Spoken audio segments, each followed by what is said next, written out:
morning, you're watching India Market Open. It's a good-looking world and it's a Fed-led rally for world equity markets. Up until Friday, at least, it's all going to be about Jackson Hole and the Fed chief. He says anything or he doesn't, but the markets are going to get excited up until then, at least. Yeah, maybe hoping for some dovish tones because otherwise the action in September is something that probably is a near certainty. But yeah, Samina, you're right. A bit of a risk on, and for our markets, the other positive seems to be that while Asia is doing what it is doing, crude prices have come off a little bit from those highs as well. So all of that macro piece also not falling too badly.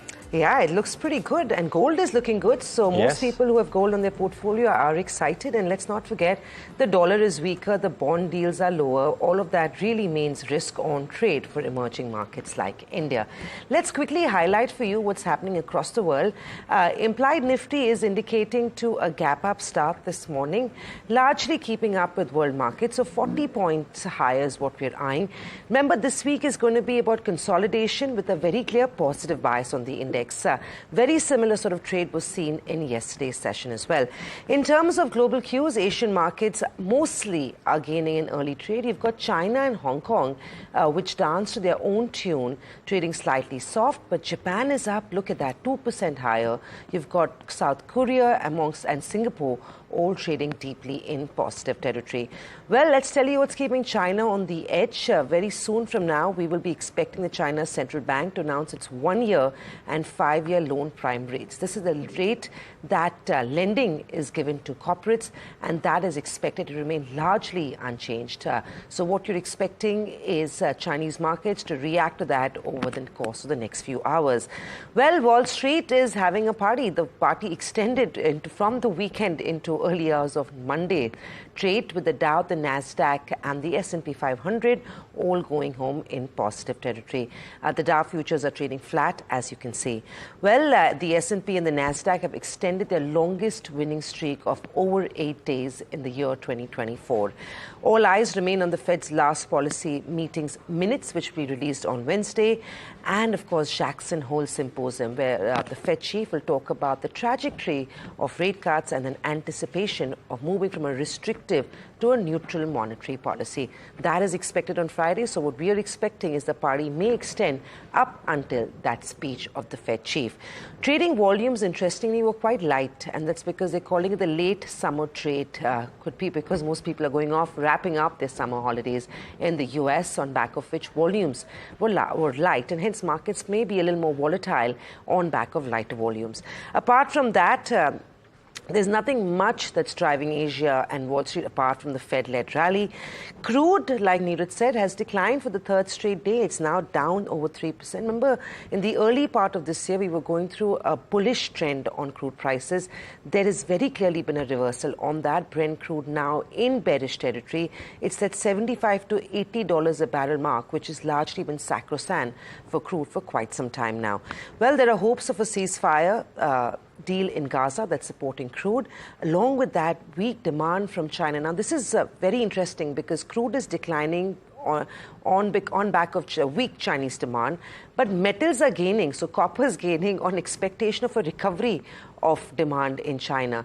Similar with gold as well. So while crude eases off on back of a ceasefire in Gaza, gold is gaining on back of exactly the opposite reason, where there is uncertainty geopolitically, which is supporting gold. So Niraj, this is what's surprising. Asset classes will move, and we sit here justifying and explaining why they move. Crude, for example, is lower on back of a ceasefire. Gold is higher on back of geopolitical stress, and of course a weaker dollar, weaker bond yields, rate cut to add to that. But all in all, the setup looks like it's good for us. But I'm still assuming there's not going to be a runaway rally just yet on D Street. We may consolidate for an extended period of time, but very clearly with a positive bias, I would imagine. And global-facing themes may continue to be the big talking point this week. So I think when IT, metals, oil and gas would be where the interest would come in. Certainly looking that way. Though, I mean, we had a bit of a rally on Friday, so I'm hoping, Samina, the bet is still on. You made it for only Wednesday, but I made it for the end of this week. So, but be that as it may, it was a good day of trade. I mean, crude prices lower because of ceasefire, demand concerns, etc. all augurs very well for India. So what's the trade setup looking like? I mean, the Bank Nifty was the big bulwark of trade on Friday. Yesterday wasn't quite the case. So it succumbed to some bit of resistance. You know, we spoke about how there are multiple pockets pockets of resistance where the selling could come in. And you saw a bit of that in trade yesterday, but has formed a higher high, higher low pattern. And therefore, maybe, just maybe, that gives some bit of cushion on the downside. On the index as well, on the Nifty too, if you just look at the options data, right, 24,600 plus 25,000. Those seem to be the key strikes. Now, 24,600 saw maximum call writing, and should that change a little bit, look at that, the maximum OI on the call side, which is the green line, is 25,000, which means call writers, viewers, believe that this is the sacrosanct level above which the Nifty will not go, because that's why they are writing the calls. But there was a fair degree of call writing, new call writing, that happened at 24,600 as well. As you can see, the second tallest green line. And therefore, traders are saying that immediately this is the key point of resistance. They are hoping that closer to expiry, they'll be able to eat the premiums. Because when you sell or write the call option, you get the premium. That is what traders are betting on. If the Nifty goes higher than that, then that unwinding could happen, and that might actually propel the index higher. So keep that at the back of mind. Technology, Samina was saying about this, continues to outperform. Nifty IT was the big mover in trade last week, in Friday's session and yesterday's session. Now, Macquarie and a few of the brokerages have actually come up and upped the targets for select stocks like TCS even higher. So therefore, you watch out for what's happening to IT. There is some key upticks that are happening. And just one other pocket which should be top of everybody's mind, or at the back of everybody's mind, let's put it that way, whichever way you want to think about it. But power, the demand for power, YTD, which is April to the month right now, is up 10%. The expectations were about 7% growth. So there is a massive 30-35% uptick in estimates, in multiple estimates that brokerages had. And therefore power, whether it's power generators, power grid, some of the other power transmission companies, all of them remain in focus. So keep that pocket at the back of your mind for sure. I'm going to just quickly tell you another pocket that you want to keep on your radar this morning, and that's going to be Nifty Metals. So while the markets had took a bit of a breather in yesterday's trade, metals, there was no stopping. The Nifty Metal Index was up nearly 2% in trade, so 1.9% on the metals. This is because copper prices on the LME have jumped to a 3-month high. The gains across in the local markets were led by Hindalco, Nalco, Hindustan Copper, Vedanta, amongst others. Copper prices are gaining. Remember, it's the autumn demand in China.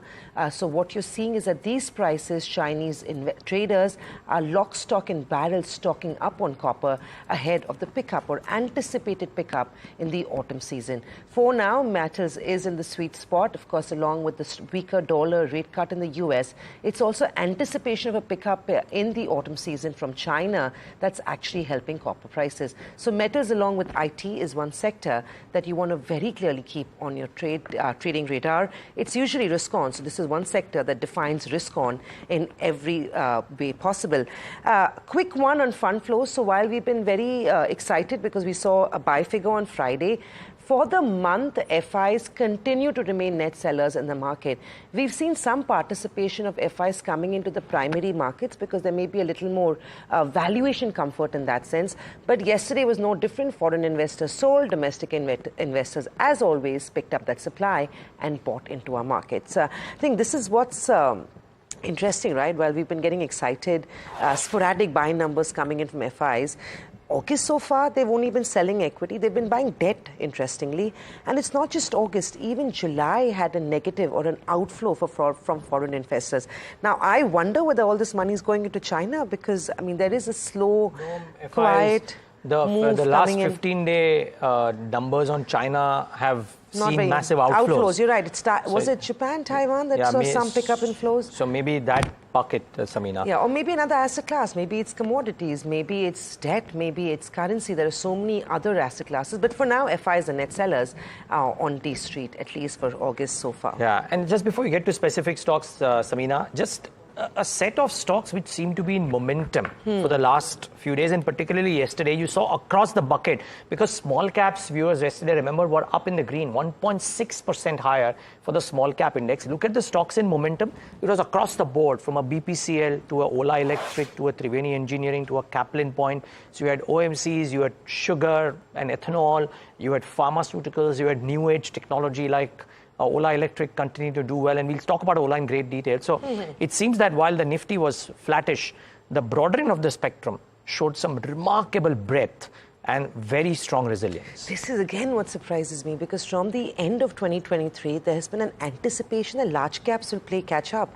And there's been a lot of retail money. So if you're an investor in mutual funds, the bias of fund managers has been on the large cap space, simply because there's a lot more value there.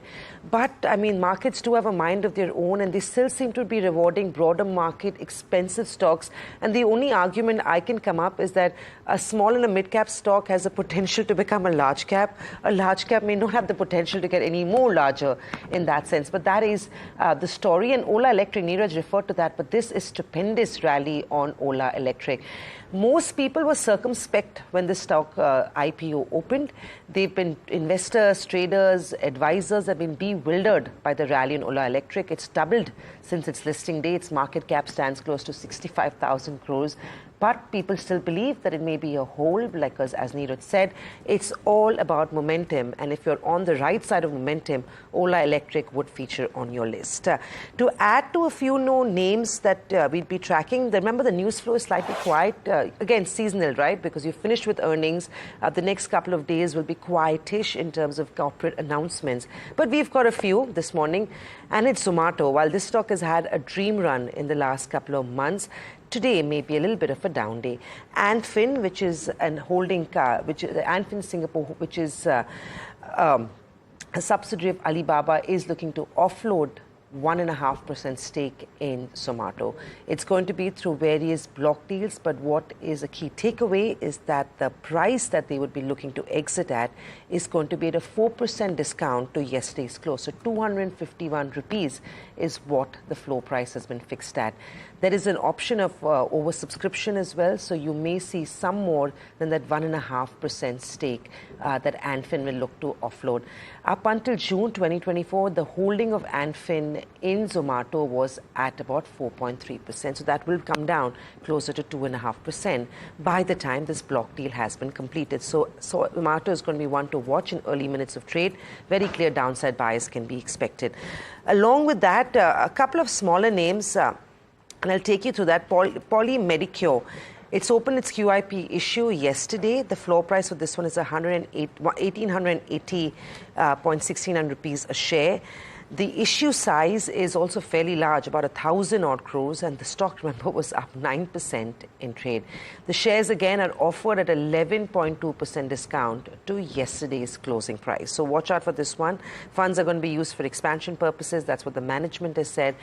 Could be a counter in high sort of volume movement in trade.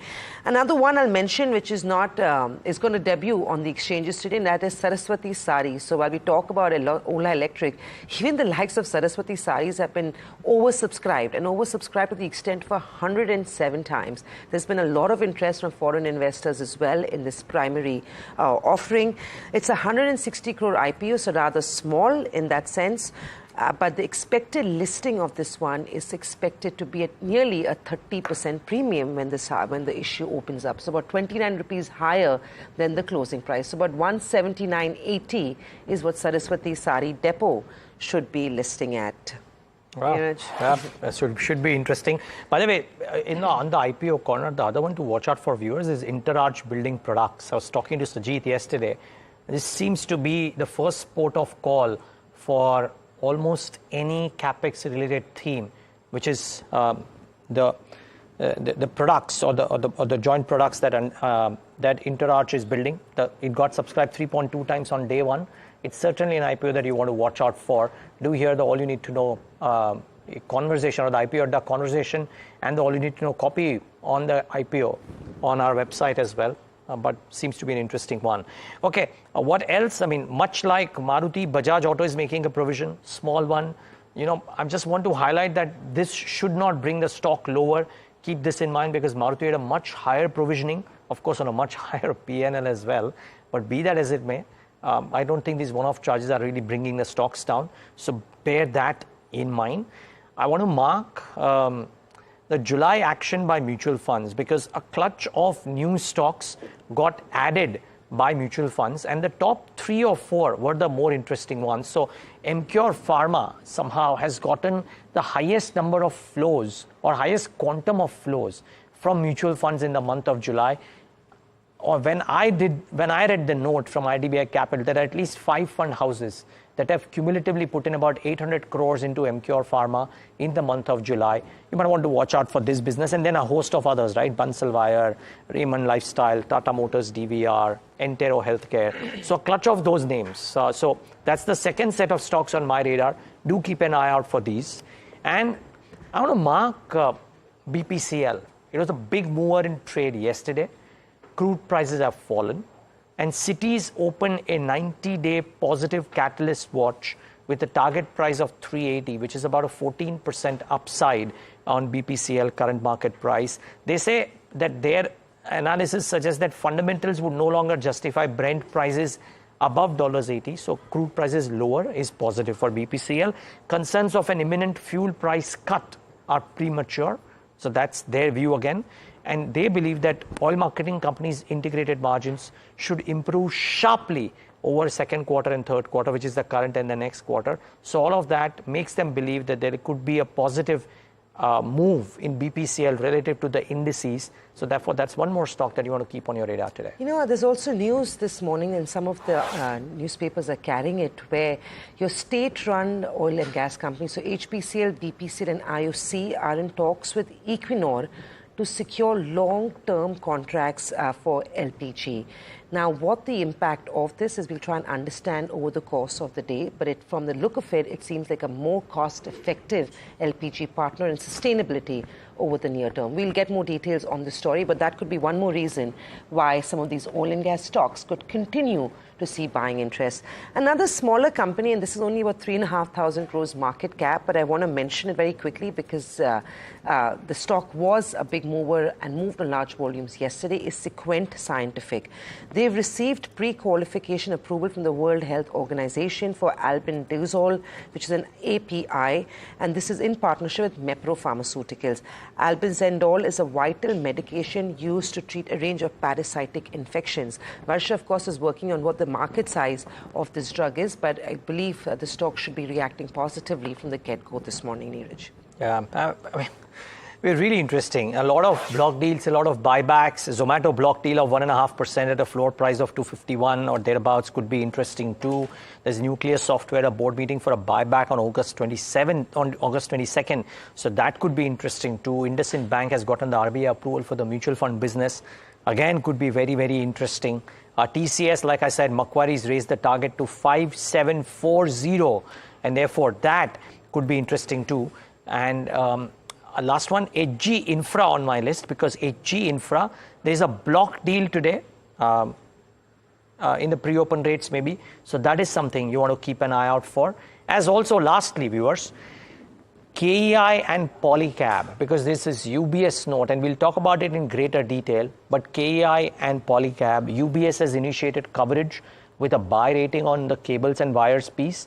Target prices are 6150 for KEI and 8550 for Polycab, which is a 40% and a 30% upside respectively.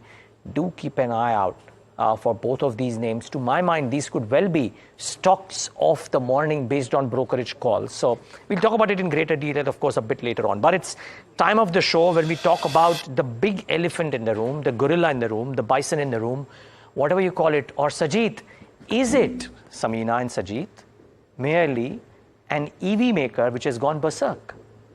Well, it is... it is Ola Electric that we're talking about, and what a rally. You know, this is a stock, and I think Sajit and Niraj both would agree. During the IPO, most advisors were circumspect on this one. They all said it's a loss-making company. There's no surprises there. There's competition that's increasing in the sector. And most said that you can buy this, maybe hold it for 6 to 9 months, but it's still expensive. These are the same advisors who are perplexed but still recommend holding on to this momentum-driven stock. Now, fundamentals, we knew nothing has changed in a fortnight, and both of you will agree, right? It's not like the world has changed for Ola. The view on Ola potentially could have changed. Is this a fundamental story, or is it sheer lack of liquidity and lack of opportunities in the market that's driving Ola high? So, Sajid, why don't you start with the con, and then, of course, I don't know whether the fundamentals are a pro or con on this one, but we'll come to you in a minute. So I look at the Ola script from a technical point of view. What you should also tell us what you thought about this 2 weeks ago. Huh? Yes, when I was doing the IPO order with Ola, I thought at 76 it was fairly priced. The biggest thing that happened was that the December 2023 pricing of 118, they didn't come at that price. It was a surprise when they came 25-30% lower at 76, and that was primarily because mutual funds forced their hands, saying that drop the prices, otherwise we are not subscribing. And any issue nowadays above 5,000 crores, mutual fund have a larger role to play because they subscribe nearly 30% of the issue, of that issue. So they have a big role to play, especially the top five. They also have faith in the script, right? It's not just because it's a large script that's making into the markets, lack of opportunity, so buy it. They do believe in Ola Electric, and hence they believe in Ola Electric, but at a price. At a price. Correct. Simple as that. And that's the reason it came at 76. When it listed, the pre-IPO pricing was at 76, and then we saw the rally happening. On first day, 20%, then again at least 20% rallies. Fortunately, the circuit has been revised to 10%. 10%. That's because of the volatility and the ASM framework which is coming into play, which is there. But if you look at Ola as a whole, nearly 16%, Niraj, is the free float which is available in the market today. And after the Anchor 1 and Anchor 2 comes out of the lock-in, it will be around 25% odd.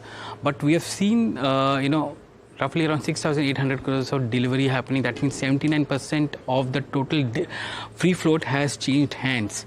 And now the free float is very thin. And so that's what is driving the price up 10%.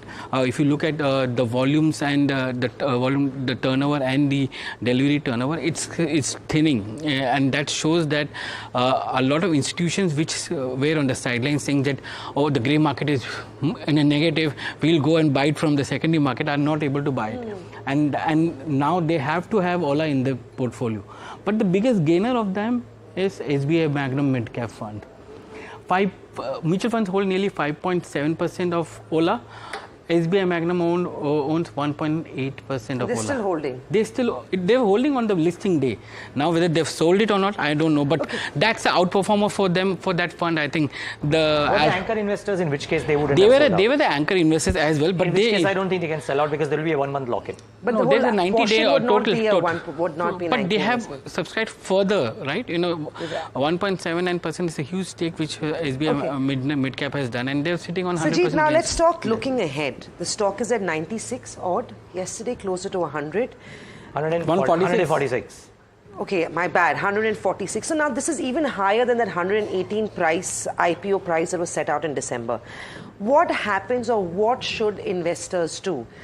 Separated between a trader who bought this around the IPO for IPO day gains, maybe stayed on because the rally has been stupendous, and what does a 6-month investor do on Ola Electric? So let's give actionable to our viewers, because if you own it, you don't know what to do. If you don't own it, you still hope you can own it, right? So, from my Niraj will talk on the fundamentals, but I'll talk from the trader's point of view. If you look at Ola, the first inflow of liquidity which is coming in is on September 5th, which is around 18 crores shares which are coming in. September. So there's still 2 weeks to go, and we're going to see some kind of price action till then. Price action on the upside? On the upside, because there's hardly any float which is coming in, and the price action will go up. Now, is it going to be circuits? I don't know. But point is that it is going to be there. Liquidity, people are going to hold on at least till end of August 30th, to be precise, before they make a call on whether to sell or not. Post that, there will be a downside because there is 18 crore shares coming on September 5th and another 18 crore shares coming on November 4th. When both the anchor gets, the lock-in gets over, and these 36 crore shares are going to come into the market and flood the market. So you're going to see a huge flood of shares coming into the market. Supply will come in, and that's when the price correction settle, or there will be a correction because people will. So you're going to see that in the last week of August or first few taking money off the table. Money off the table, and mutual funds will also start doing it because a lot of them which came into the market will do it. So this is momentum play from the technicals of it. Yeah. Niraj, no surprises. They were supposed to report a loss, a 347 crore loss versus a 267 crore loss in the same quarter, in the last quarter of the year, last year. What happens now? So fundamentals haven't changed. It was an expensive stock. I'm guessing we're betting on the outlook and future potential. Does Ola have what it takes to justify these valuations? If not today, over the course of the next couple of weeks? A couple of weeks. I mean, a couple of weeks is when I say in terms of pricing, if it does, of course, cool off. Yeah, so, okay, fair call. So I want to start off with a disclaimer, of course, that learned men, right, the HSBC note, they've spent a significant amount of time researching the stock. They had a target price of 140. It's closer to that price, 146 currently. Manish Chokhani in a recent interview, without giving a buy or a sell, he obviously won't do that, but he praised the business model that Ola seems to be embarking upon, because they also own the battery substack, and therefore they own the whole stack. So in some sense, in a very long term, can Ola be a significant wealth creator? Possibly could be. But talk about the here and now, because if you are a retail investor, it's not a compulsion on you to own Ola. There are maybe 6,000 other stocks that you can own, right? So what do the fundamentals at current price say, right? So the issue with Ola pricing currently, valuations are trading at about 12 times EV to sales. You know, when Zomato reversed the first time, Zomato valuations were at 11 times EV to sales, and people were saying, oh my God, this is too expensive, right? And then it reversed and went down all the way from 180 or whatever to 40. I'm not saying that's what will happen to Ola, but I'm saying the valuations are expensive. The EV bike market, which they have mentioned about, right? Tremendous launch, the timing is great, but it's still nascent. I mean, they sold about 10,000 EV bikes currently versus 9.5 lakh EV scooters. So the market is still going to take some time to build out. Competition looking to remain intense. Everybody's coming in, and yesterday I saw this note this report which suggested that the cumulative market share of the new companies, Ola, Ather and some of the others, is now at 48.8 versus 59. So the incumbents are now trying to make or starting to make their presence felt. So competition, which earlier was only by the nook and corner and fringe players, is now coming in from Hero, Bajaj, TVS in particular. So that's number 3. And if there is a faster pace of launches from incumbents and from Ola and the likes, then it could put pricing under pressure as well. That's what typically happens with any consumer pocket. I mean, if SUVs were the talk of town, we're seeing the volumes and the pricing moderate now, right? That's the problem ailing M&M. Can it ail Ola Electric as well? So that's the other question that comes to mind. And I think also with battery components, while they get into manufacturing that, it is a risky proposition because there is a risk to failure, you know. No, let me come in on the battery part of it. Lithium prices are down 14% year on year, and I read a November note which is there, which basically means the average realization per bike for Ola is going to come down in the next 6 months, especially we are getting into a festive season. There's going to be a price cut which will come in because they're going to pass on the lithium prices. I'm not sure whether the existing players will be able to do that, because existing players are importing and then they're putting it. Ola is creating its own cell gigafactory, which is there. That's going to come in early next year. Yeah. So the play is about 2 years hence, not Sajid, not while in, there could be that. Price competitiveness, quality and yield are also very important, which the global players may be better placed at this stage to.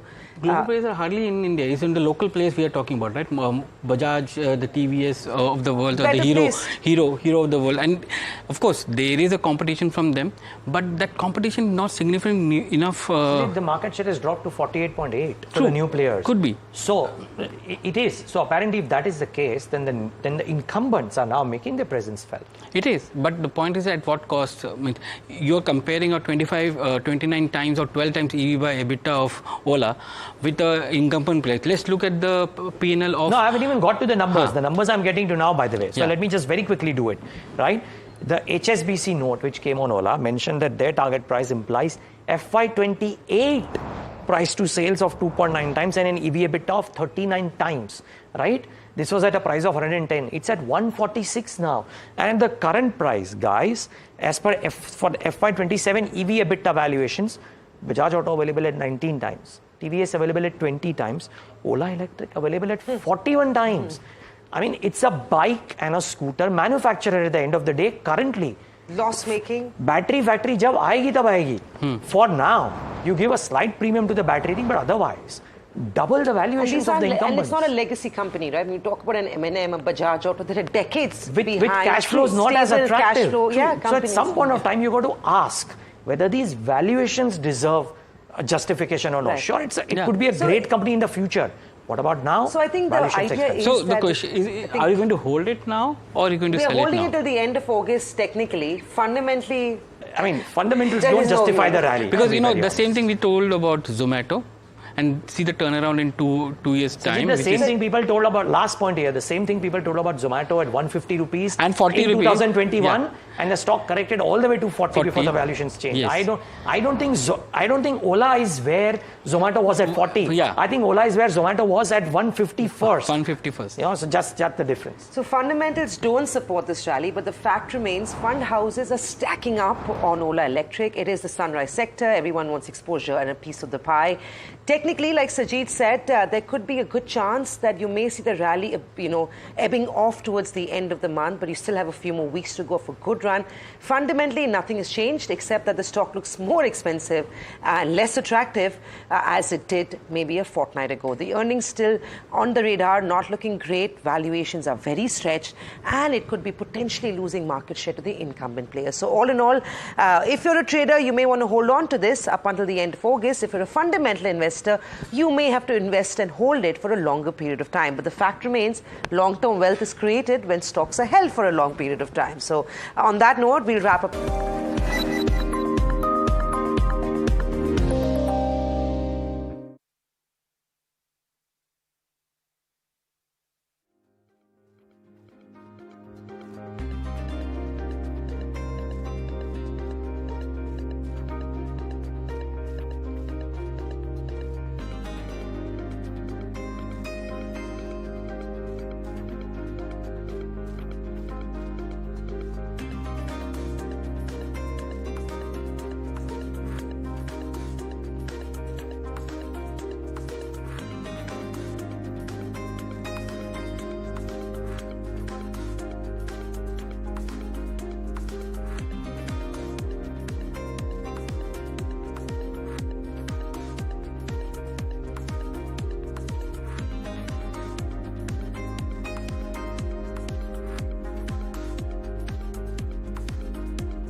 Welcome back. This is India Market Open. We are taking stock of the futures and options space. And yesterday was a day of trade where we saw a little bit of divergence between the Nifty and the Bank Nifty.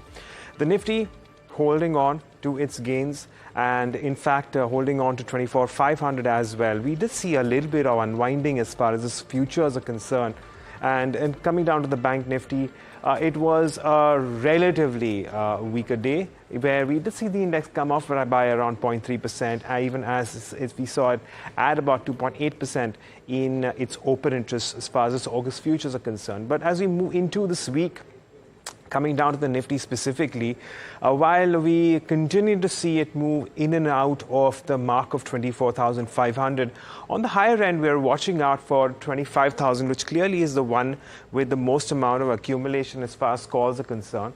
On the lower end, equal distribution of open interest across 24,200, 300, and 400 puts, as you can see on your screen here. Well, moving on to stocks, again, it was a mixed day of trade. We did see longs in names like Birla Soft and JK Cement. On the other hand, shorts for Interglobe Aviation and IndusInd Bank. And among stocks, we saw unwinding. We saw about a short covering for perhaps, Piramal Enterprises, Tata Steel, Voltas, as well as Aarti Industries. Now, this is how things are stacking up as far as our markets are concerned. But let's take a look at what we can, in fact, do with the way things have fared. And for that, let's get in an expert opinion. We have Amit Goel of Amit Ventures, who's joining us on the show. Amit, good morning. Thank you so much for joining in.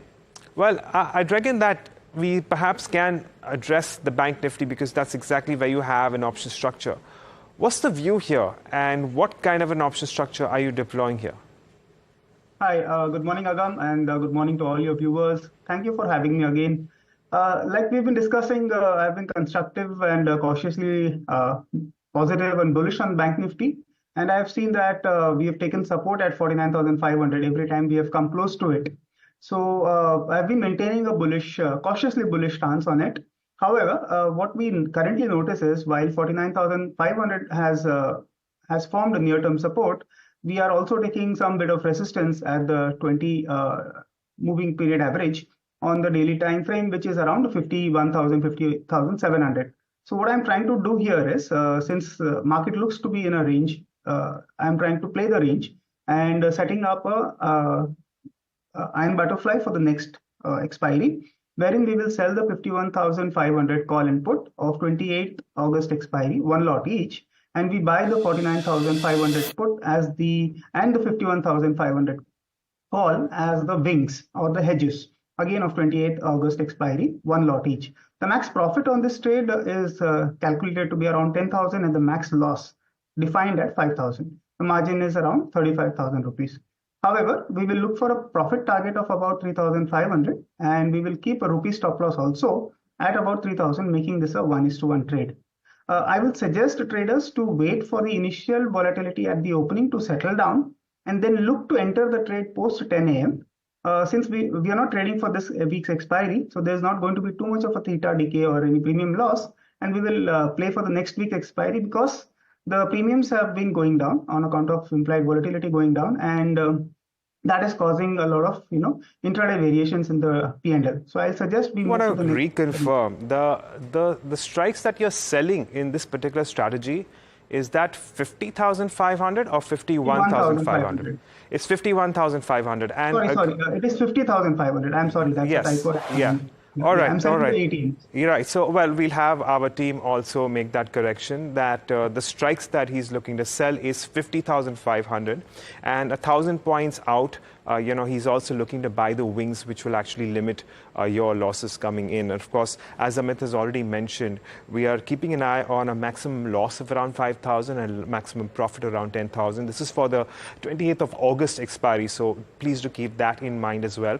So for now, he's expecting range-bound trade, and the idea is to make the most of the premium that you garner from selling those strikes. And of course, the expectation would obviously be that the Nifty, or pardon me, in this case, the Bank Nifty will remain largely range-bound. But Amit, moving on, you also have another option structure on HDFC Bank. What's the thinking here? What's the analysis? And how are you playing this one?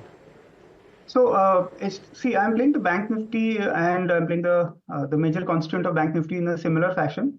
If you notice, Bank Nifty is range. Since the 5th of July, it has been in a fairly range-bound trade, and I don't see any major trigger for it to, break out of the range, and it is currently trading at the mid of that range. So I'm again setting up a butterfly with a slight bullish bias here, wherein we will sell two lots of 1640 of the calls. This is a call butterfly, mind you, So we will sell 2 lots of 1640 calls of August expiry, and we will buy wings by buying the 1600 call and the 1680 call of August expiry again. The max profit here is calculated to be about 13,000 with a max loss of about 9,000, giving a margin of 72,000 here. The profit target we will keep, the profit and stop loss targets we will keep at around 4,500, yielding us a 1:1 trade. I don't see a major trigger in HDFC Bank, and because of which I am trying to play for the theta gain here. All right. And a slightly similar strategy for SBI as well, Amit?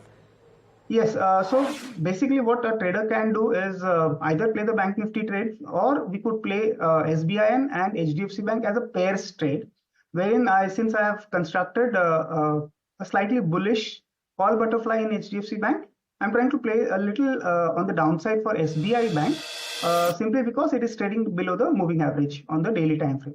So what we will do here in SBIN is set up a put butterfly for the same August expiry, in which we will sell 2 lots of 810 puts, and we will buy wings of 840 put and 780 put of August expiry again. The max profit is similar to HDFC Bank with about 14,000 and the max loss about 8,500. The margin is around 52,000. The profit target again here will be about 4,500 with a rupee stop loss also of about 4,500. So if you look at HDFC Bank and SBI Bank, I'm playing a double butterfly sort of a combination, a pair trade, so to speak, with SBI Bank having a little bearish bias and HDFC Bank having a little bullish bias. It gives us a nice balance on both the sides, keeping a max loss of about 4,500 on either side. Okay, that was actually my follow-up question on why we're using a call in one and a put in one, but you answered that one as well, Amit. So taking a moment to thank you for joining us and taking us through your views on the markets and, of course, helping us with those three option structures that we can work with. Thank you so much, Amit, for joining in. With that, it's back to you all. Thank you, Agam, for that. That's the word coming in from the F&O space, a couple of trading strategies and the view on the index. Remember, the Bank Nifty is divergent, or has been rather, in yesterday's trade to the index. And the broader markets have been the star trade performers as compared to the Nifty itself. Well, we will, of course, go over to our technical and fundamental guest in a minute. But just before that, Puneet is joining us with details on UBS, I believe, is maintaining a very bullish stance on KEI Industries and Polycab. These are two stocks you want to keep on your radar as you gear up for trade. Puneet, what does UBS have to say about Polycab and KEI Industries, and what are the sort of targets that they put out on both these stocks? Well, thanks for that. So, they've initiated coverage on both these stocks with a very bullish stance, as you rightly said. Let's start with KEI Industries first. They have a target price of roughly around 6,150, a 40% upside from the current market levels. And there are three key points that we want to highlight in this particular brokerage report. The first one is that it's seeing, KEI having the highest presence in the cables and wires segment. They are seeing that, scope of market share gain in this branded housing wire segment, specifically for KEI Industries. And they are seeing, they believe that the ramp up of this branded wire segment will lead to a lot of cash generation as well as positive return ratios for the company. They are expecting a top line CAGR of about 22% and 31% CAGR of the EBITDA over the next 2 to 3 years by FY27, and estimating, earnings CAGR of 31% between this particular time frame. The second positive note is on Polycab, a 27% upside from the current levels, initiating with a buy with a target price of 8,550. And this is an even more interesting note because Polycab has multiple segments. So they've mentioned that, Polycab is a major beneficiary of the electrification infrastructure going forward as well. They already have a 40% share and an addressable market here, and expecting, robust competitive positioning versus other peers, specifically for this segment. They are saying that, for exports specifically, they have a distribution-led model, and do know that the exports have higher margins as well. That's a key positive for the company. This will also be led by three key factors: capacity expansion going forward, a higher focus on brand building and ad spends, as well as, the highest addressable market share, which is only second to someone like a Havel. So really strong positivity coming there. Finally, forecasting EBITDA and revenue growth of 20 and 23%. Stock is expensive at 45 times its cables and wires segment, but overall expecting it to have market share gains going forward. Back to you. Right, so the big bet is on increase in market share. Keep Polycab on your radar. This one could be a big move on back of that UBS upgrade coming in. Well, we have with us Sunny Agarwal, fun for a fundamental view on the markets, and Rajat Bose for a technical view on the markets. Rajat, we've had a good run on Friday. Yesterday, the markets took a little bit of a break, but what stood out for us was that the broader markets saw significant outperformance as compared to the benchmark, while there was also a diverging trend between Bank Nifty and the Nifty itself. Let's start with the index. Between now and, say, Friday, what is the trading strategy on the index? I would like to start with Bank Nifty. But prior to that, good morning to all of you. Thank you for having me. See, Bank Nifty is about to face a death cross between, say, 20-day and 50-day exponential moving average, which is going to happen today itself. So Bank Nifty, unless it takes out, say, 50,750 to about 50,850, which is the tall order as of now.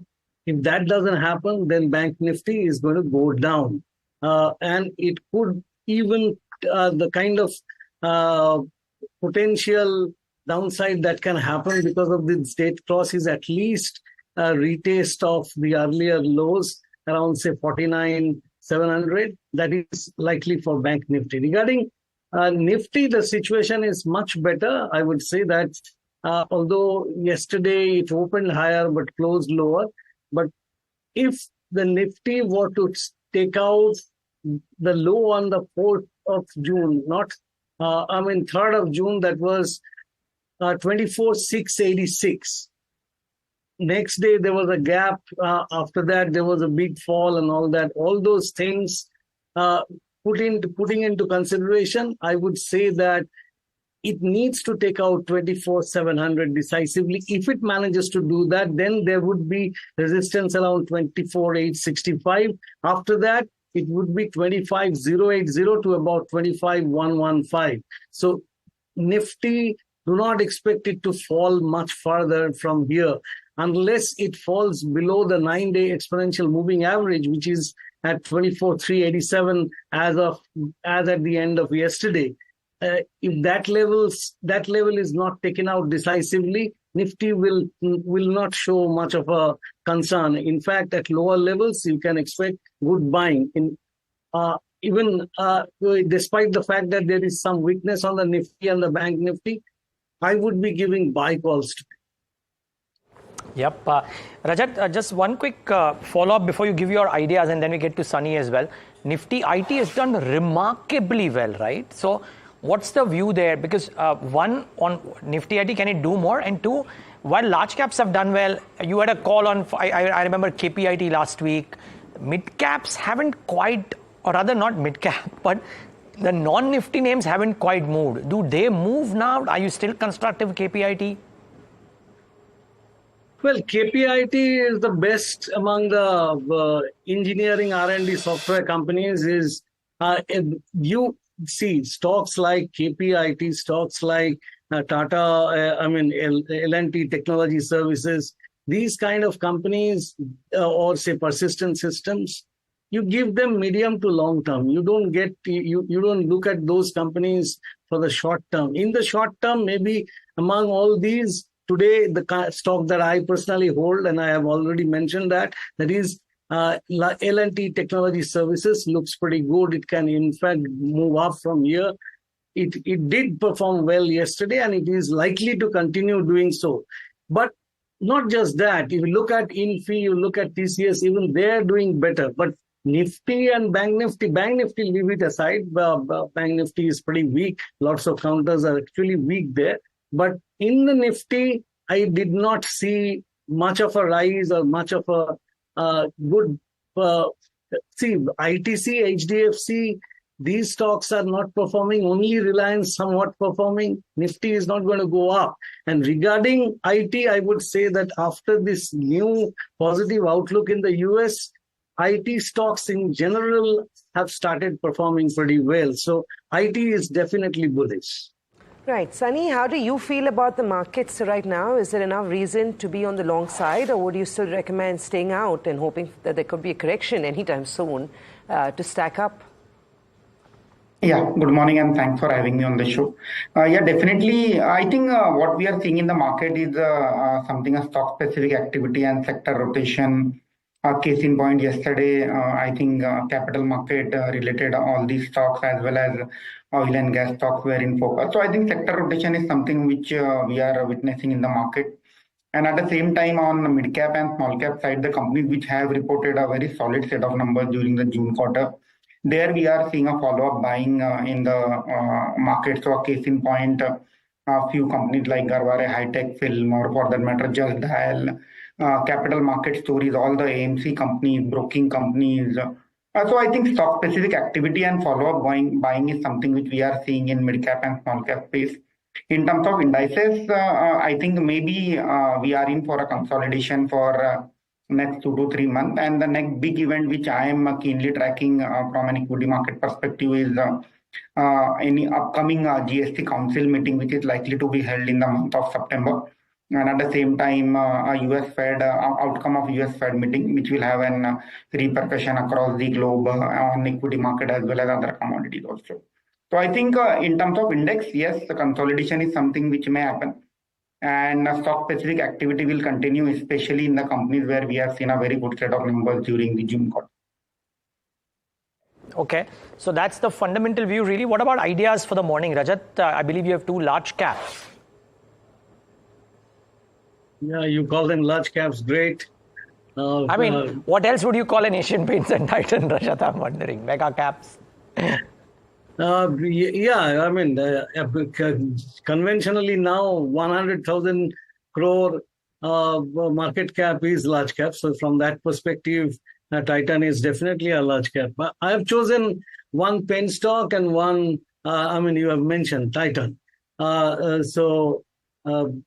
would say that these 2 stocks, primarily start with Asian Paints, it is actually forming a rounding bottom. Rounding bottom is or a saucer formation is a very regular formation. It takes time to develop. The base building is already through in Asian Paints. Asian Paints, once it crosses 31.25, it would gather momentum. And I'm looking at levels of 32.70 and 33.50. I would suggest a stop loss of 29.78. Mind you, these are not intraday or a few days for this week kind of stock recommendations. You hold it and you actually get the benefit of Titan. Titan looks very positive now. Why? The simple reason is that the 50-day moving average, the 20-day moving average, the 9-day moving average, and even the 200-day moving average has turned up. It is moving upwards, all of them. And there is a golden cross, and not just one or not just 2 moving averages. In fact, 3 short-term moving averages, 9, 20, and 50, all are giving very positive signals. So Titan is going to go up to the stop loss below 3380 on closing price basis. And the targets would be 36.25, 36.95, and 37.45. It's a great buy. It's a great company, great buy. Well, Titan is a great company, a great buy, very constructive technical call on Titan. Yeah, and yesterday, remember, I think it was a JP Morgan report on the Indian jewelry space talking about these 2 or 3 firms. The stocks didn't react at all. I wonder if they're waiting for a day and then trying to do that. Yeah, well, they've got enough time between now and the Fed rate cuts. That party could be there. But yeah, you want to watch out, not just for Titan, but I would imagine even gold financing companies could show up on that list. So if you're tracking them, the Muthoot microfinance will be one to keep a track on this morning. Well, but along with that, there'll be lots of other stocks. Even though the list, like we said, is slightly shorter this morning, Mahima is standing by with more details. Mahima, what do we have this morning? Right, Samina. So I'll start with Suraj Estate. Well, the board has approved fundraising via issue of 56 lakh of preferential shares, and this will be at a price of 714 a piece. And the board has also approved issuance of 13 lakh fully convertible warrants. Now these warrants will be issued at a price of 750 a piece, and each warrant will be convertible into equity shares of face value of 5 each, and this will be done within the next 18 months. The next one on the radar is Bajaj Auto, where the company has said that it will make a provision of roughly 200 111 crores in Q2, and this provision will be due to withdrawal of indexation benefit in the recent union budget and change in tax rate, and this will have a one-time impact in second quarter for Bajaj Auto overall on the profitability.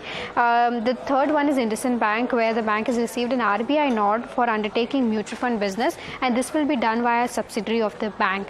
Lastly, there is DCX System, where a bulk deal happened yesterday, and around 2.7% of holding was sold by NCBG Holdings, and the buyers were Navamil Growth Fund, where they acquired around 0.7% of the equity, and Upadhyay Ajay Shiv Narayan bought around 1.4% of the total equity. So these are the four stocks which can be on the watch out for in trade today. Yeah, Mahima, those would be a few, but I think the top stocks to watch out may just be the likes of a Zomato, with Anfin looking to offload some stake in the company. Along with that, smaller, like I said, but Sequence Scientific could be another one. There could be Poly Medicure on back of fundraising plans, and of course Motilal Oswal as well, which has got an approval to raise funds through NCDs. Rajat, metal index was up nearly 2% in trade yesterday. Do you feel like a Hindalco, a Nalco, a Vedanta, even in Hindustan Zinc, I'm going to throw into that because it's been down 20%, and finally the Vedanta stake sale is now completed, the OFS in Hindustan Zinc. A pullback or a recovery in Hindustan Zinc, could that be expected? And any other metal stocks that you would look to trade on the long side this morning? See, Hindustan Zinc, I would be a contrarian. My reason for being a contrarian is the basic precept in technical analysis that if a stock is tasting its 200-day exponential moving average, and at the time of tasting it posts a record volume means say in the last quarter or say in the last couple of months, then the selling is already done. So at 495.70, you can buy for the short term. It can give a bounce back to something like 550 to about 580. So from that perspective, put a stop loss below say 475 and go long here. And 475 on closing price basis, because the moment I utter or for that matter any technical analyst utters and a stop loss, the operators might actually try to push the stock below that level and feel the stop losses, then comes back up again. So not that. That way, Hindustan Zinc looks pretty good. And regarding, I would say, you said Hindalco, right? Hindalco too, actually. Would love to know about that, Rajat. Well, regarding Hindalco, what I would say is that Hindalco also looks positive. It has shown a good move up yesterday, and the moving averages have also turned their direction, especially the 20-day and the 9-day exponential moving averages, and it has crossed its 50-day moving average as well. So you buy at current levels or buy at any dip and put a stop loss below 640 and expect 680 to about 687 kind of levels to be reached by Hindalco. It could even go further up because it came very close to the 200-day exponential moving average in the recent past, but did not test it and started moving up, started showing this recovery. This recovery is likely to last because the RSI has also posted a new high yesterday for the last, say, 10 trading sessions or so. Got it. Okay, we'll talk about metals with Sunny, a specific couple of metal names. Of course, talk about Ola Electric and more, but time for a short break. We'll be right back. Stay tuned.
Welcome back. You're watching India Market Open. There are lots of stocks on our radar this morning. We'll, of course, gear you up for trade. Implied Nifty is indicating to a positive start. And like we said, it's going to be sectors such as IT, metals, oil and gas that will continue to be on the buy side in trade.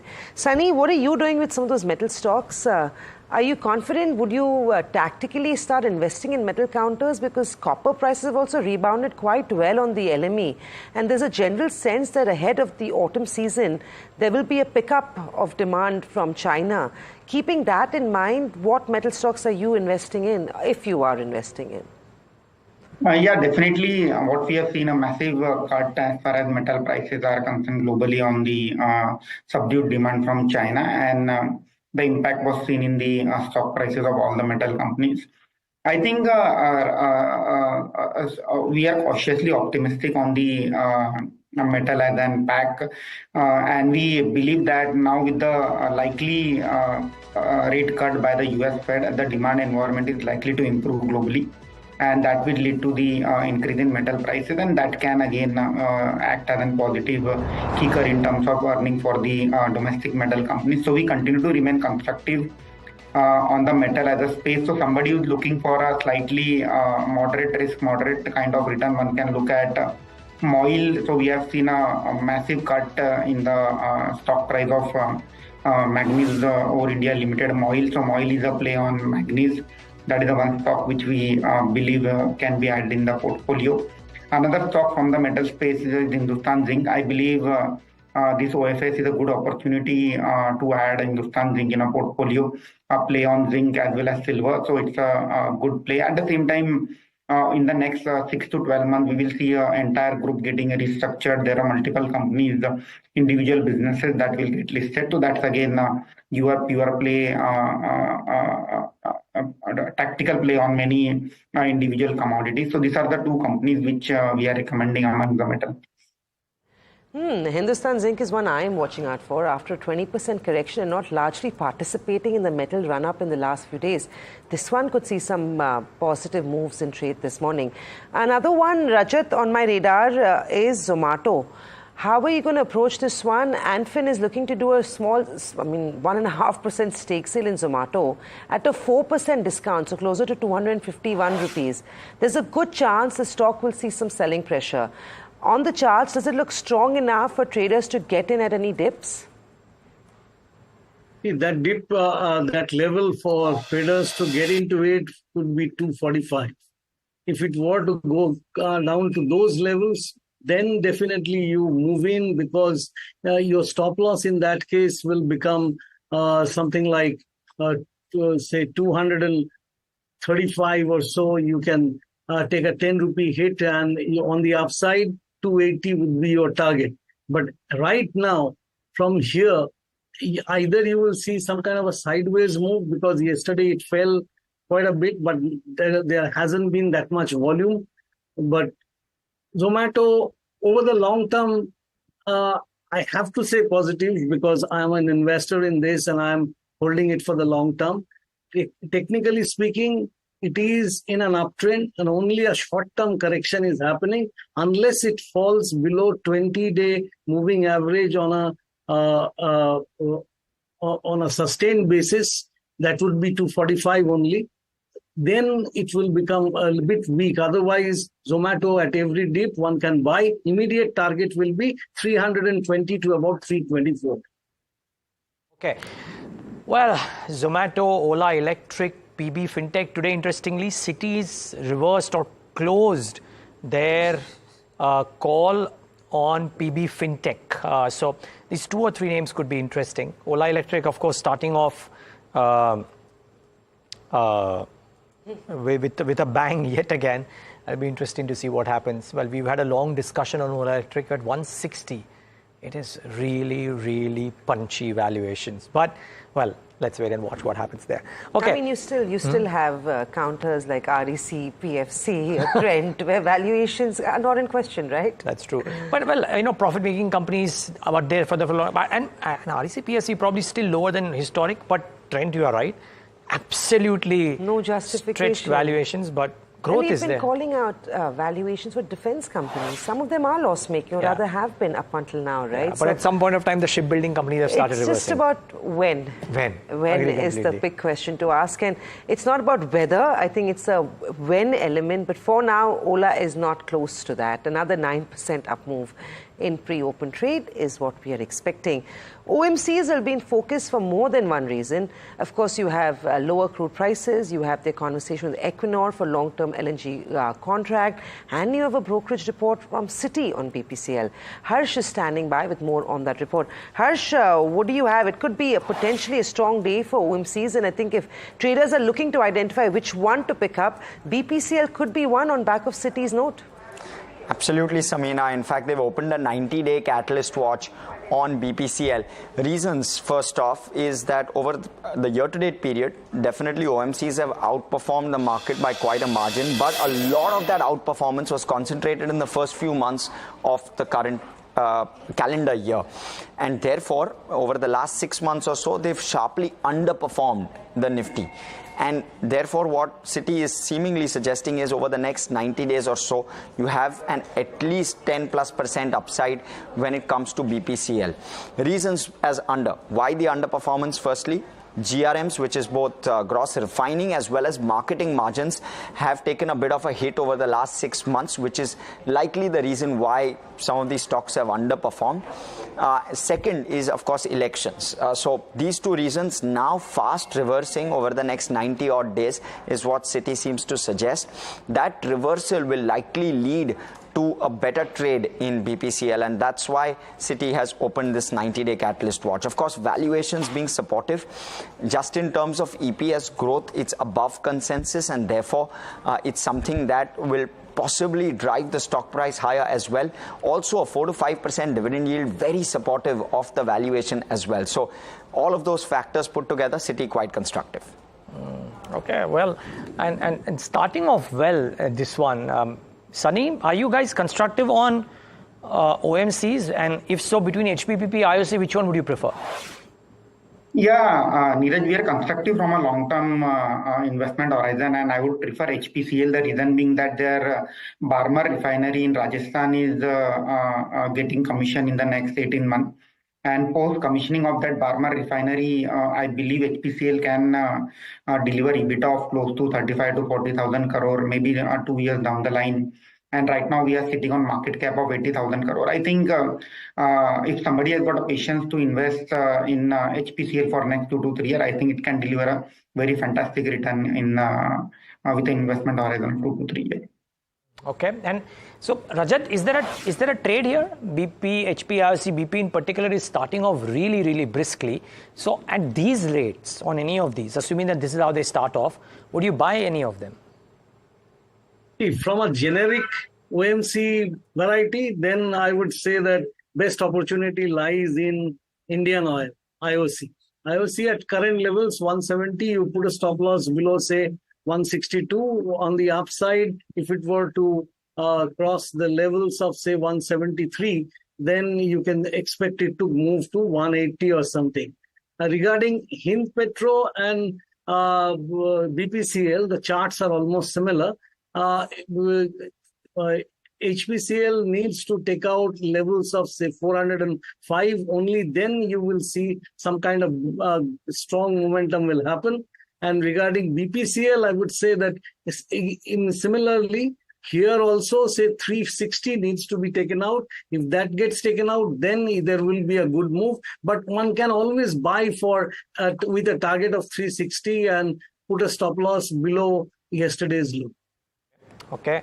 Well, 8 minutes left for the markets, 7 minutes left for the markets to kickstart. We're at the end of the pre-open session, and about 1/3% for the Nifty. So 24648, not looking bad.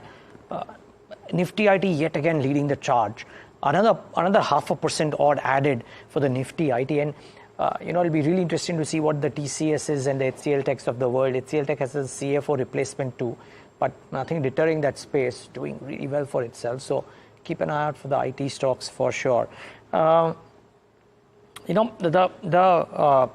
Just want to see what KEI Industries and Polycab are up to. Did you say 4% I for did. KEI? 4% on KEI and 2.5% on Polycab. So it's interesting because on KEI they have a 40% upside. And on Polycab, they were 30% upside. Does UBS? That's adjusted gains, is it? I don't know if that is the case, but certainly starting off well, both of these. But you know, it's not just Polycab, Finolex Cables and RR Cable. Let's look at those two as well, because generally when you have one stock doing well, it takes the sector along with it. So Finolex is up 2%, RR Cable is also up 1.5%. So if you feel like the rally may be done on Polycab for the day, there are other opportunities that one may pick up on. Interestingly, Godfrey Phillip. Niraj, did you hear anything of what's happening on Godfrey Phillip? Yesterday it was on a breakout move. This morning as well in pre-open trade, it's a 3.5% uptick that the street is looking at. I know it's a large stock, but nothing on that, right? Nothing. Rajat, do you know how to trade? Would you be looking to trade this? I mean, this is interesting. It did a big move yesterday and it's building on today as well, a 3% uptick. Intraday, maybe Godfrey on the list? Yeah, see, we are at least retest of yesterday's high.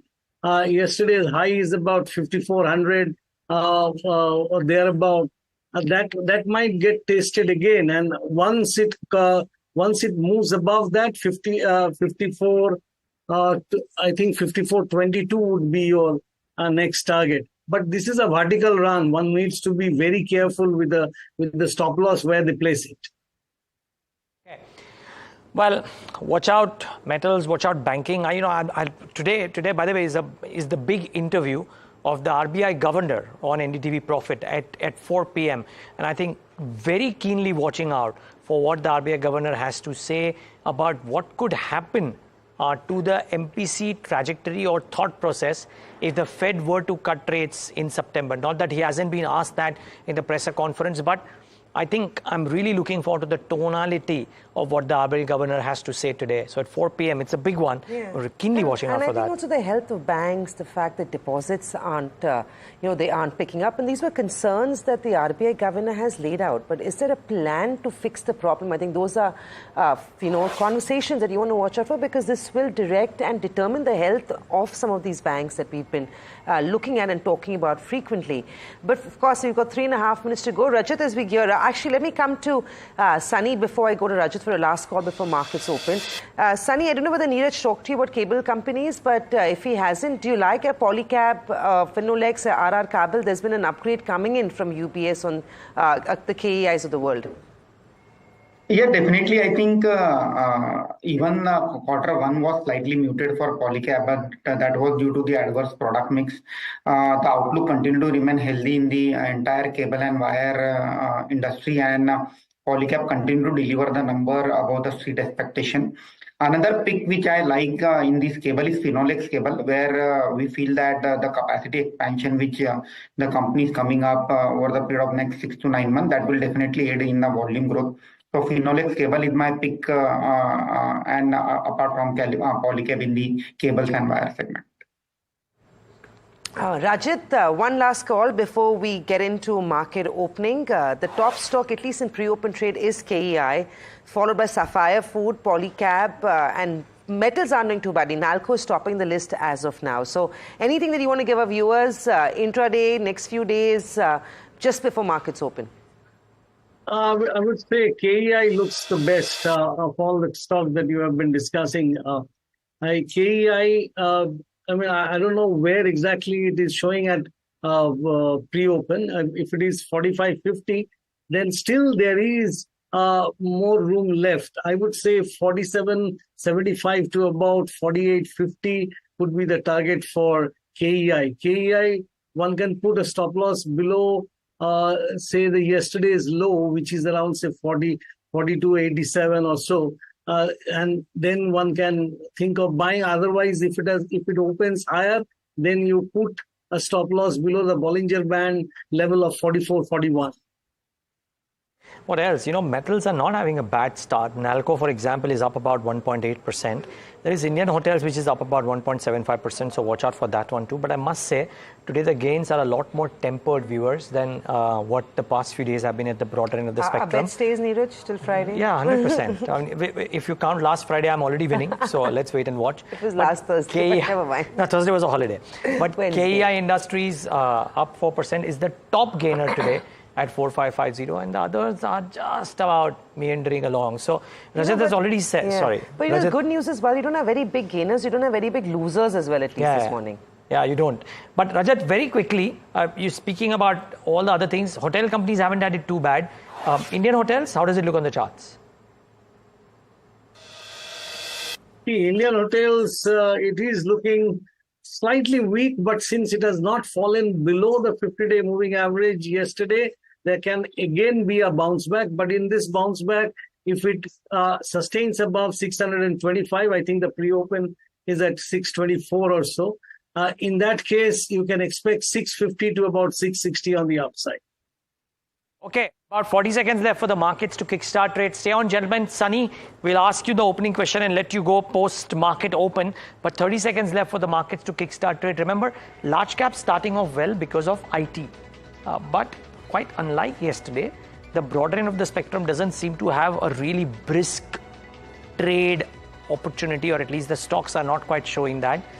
No, very few losers. The top loser is down 2% on the BSE 500, but the top gainer is up only 4% as well. So the moves aren't exaggerated. Maybe we have a quiet day, but let's see if he picks up. I mean, certainly some of the stocks will pick up both on the upside and the downside during the course of the day, but the start looking very, very sluggish. Okay, let's pull up the markets this morning. About 1/3%, so almost in line with estimates. Or in line with what the pre-open was suggesting. Nifty Bank quiet, Nifty IT may be the one which is actually doing better, about 0.5% higher yet again. So IT stocks ruling the roost. Small cap index, just the small cap index. I want to pull up the small cap index. About 0.5% yet again. The best performing index yesterday still outperforming the large caps. Bring up the heat map. Samina, I reckon, would have a lot more to say because the large caps may be quietish. But BPCL starts off well. That City positive catalyst note 2.3% higher. IndusInd up about 1%. TCS up about 1% on the Macquarie note. I wonder if, IndusInd is up 1%, but really the news doesn't warrant a very significant up move. Be that as it may, 1% higher. Strength in Tata Motors, strength in Shriram Finance yet again. Ultratech, Hero Moto, Hindalco, Reliance, Infi bring up the top 10 in the session today. What's not doing well? ONGC, oil prices down, certainly should hit. Bharti Airtel marginally off. Aside of that, nothing too much. But more gainers than losers, Samina, if that is any solace. But BPCL really standing out. I reckon OMCs could be having a good start. Yeah, and so many reasons why OMCs should be doing well. But it is a quiet morning. It's subdued. It was exactly what we had yesterday. In fact, yesterday was slightly better because the broader market saw outperformance. This morning, we are doing what the rest of the world is doing, muted, with a very sharp positive bias. The broader markets are once again doing slightly better than the benchmark. So very slightly. Of course, the outperformance is too early to call just yet. Lots of stocks to watch out for, but I'll start with Zomato because there's been a partial block deal that's already taken place. 93 million shares have been traded in one block and 1.61 million shares have been traded in another block. So 2.2% of Zomato's equity has changed hands in 4 block deals. The expectation was that this was going to come in at a discount, and it's a large sum. 2.2% is a fairly big number, but it clearly has got snapped up because the stock is not reacting too badly despite such a massive block deal, and which was initially priced at a discount. Well, along with that, a couple of other counters that we are tracking this morning. Remember, it's all about, it's slower because the news flow with regards to earnings is eased out. A large number of stocks we're tracking this morning is on fundraising plans. Now, before I go into that, let's highlight Ola Electric. The stock has doubled, closer to 153 now on Ola Electric. It's off the day's high point for a change, but after a 10% circuit yesterday, it's another 5% being added to Ola Electric. Expectation is that the stock rally may continue till the end of the month, which is post when it starts ebbing out just a little bit. But for now, 5% higher on Ola Electric, 154 rupees. It's more than doubled since its listing last week.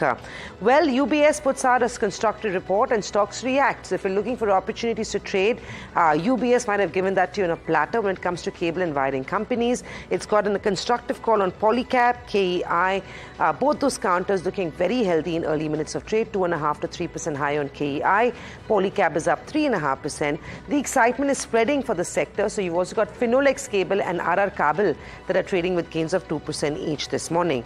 BPCL, Niraj is highlighted for you. It's a gainer, but so are the other OMCs. The likes of an HPCL, IUC also will be on traders' radar in morning trade. Sequent Scientific, it's a 3,500 crore market cap company, but they've managed, and the stock is up 8.5%. So that's the kind of movement you're seeing on Sequent Scientific. It was up 12% yesterday, but the drug has, a drug that they have has got an approval from the WHO, on back of which that becomes your stock of the morning from the broader market universe. Poly Medicare was looking at a fundraising plan. The stock is down 2%. While we're talking about fundraising plans, Suraj Estate also launching a QIP. Let's see whether the stock is reacting to that at all on that news point.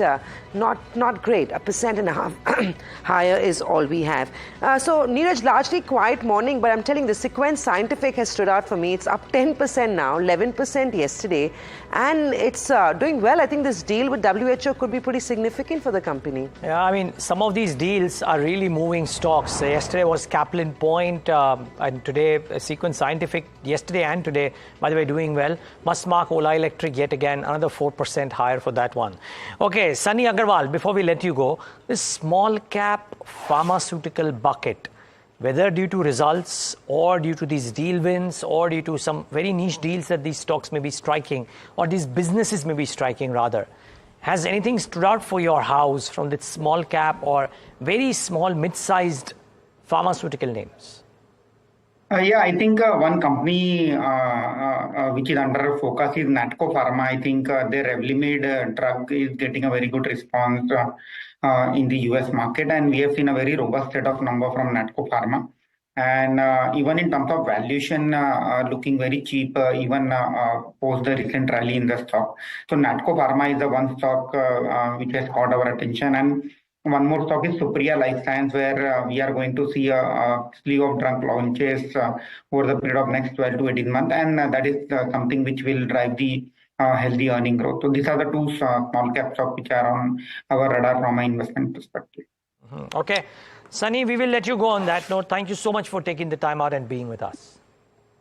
Rajat, opening thoughts. It's starting off okay, but Nifty IT is holding fort. Yeah, Nifty IT is holding fort, but Nifty generally 47 points or Bank Nifty 63 points. That doesn't give much of a confidence. But this mid cap and the small cap indices are doing pretty well. And see, the India VIX is going down. That's a positive sign, I would say, that in that case, chances are you will see some kind of an attempt. But as I said, look for the level of 24,686. This needs to be taken out decisively. Otherwise, either there will be sideways movement or it will retrace the move. The Nifty will retrace its recent move. You know, Rajat, I'm just going to quickly highlight this for our viewers and then talk to you about it. Look at Mazgaon Docks. You know, these stocks were gaining almost double digit every single day over the last, just up until the budget. But since then, they've been on the sell side, and today is no different. The stock is down another 3% as we see it. Along with Mazgaon Docks, Kaplan Point Laboratory, after a 16% up move yesterday, is off 4% in trade. Garden Reach moves usually in tandem with Mazgaon Docks. So shipbuilder companies are trading lower. Real estate is seeing some weakness, and a lot of the counters that gained yesterday are seeing some profits being taken off the table. Matrimony.com, if I can pull that one up, a 7% up move in early minutes of trade. All Cargo Logistics, another 7% there too. So Matrimony is up 7%. You've also got All Cargo Logistics that is seeing a gain of 7%. Praj Industries is up 5.5%. HPCL, in fact, we identified this for you. So HPCL usually is more of a trader favorite as compared to BPCL, and it works similarly to that. That stock also up 3% in trade. Anything you've identified, Rajat, or if not, then I'm going to quickly get a view from you on All Cargo Logistics, Matrimony, and Praj Industries. I know you liked KEI. It's at 4,500 now. If you've got a follow-up call on KEI for our viewers, that would be good too. See, Matrimony, I would say that phenomenal run over the last two trading sessions, including today's, because it has started around, say, 725 and now 777. and the move began from close to about 600. So this is a phenomenal run. But if you ask me, would I enter here? I have my reservations, because it has already moved up more than 20%, and it's not a penny stock. Regarding your Kaplan point, I would say that it is correcting, but chances are that this will give you a buying opportunity. Currently 1766, but between 1745 and 1725, one can buy with a stop below 1680. Then you can expect good upswing here, because the base formation, although it's not a regular saucer in Kaplan point, but it is showing good movement. Mazgaon Dock, it's a buy at current levels. If you can digest this little bit of weakness here, it is testing its 50-day moving average.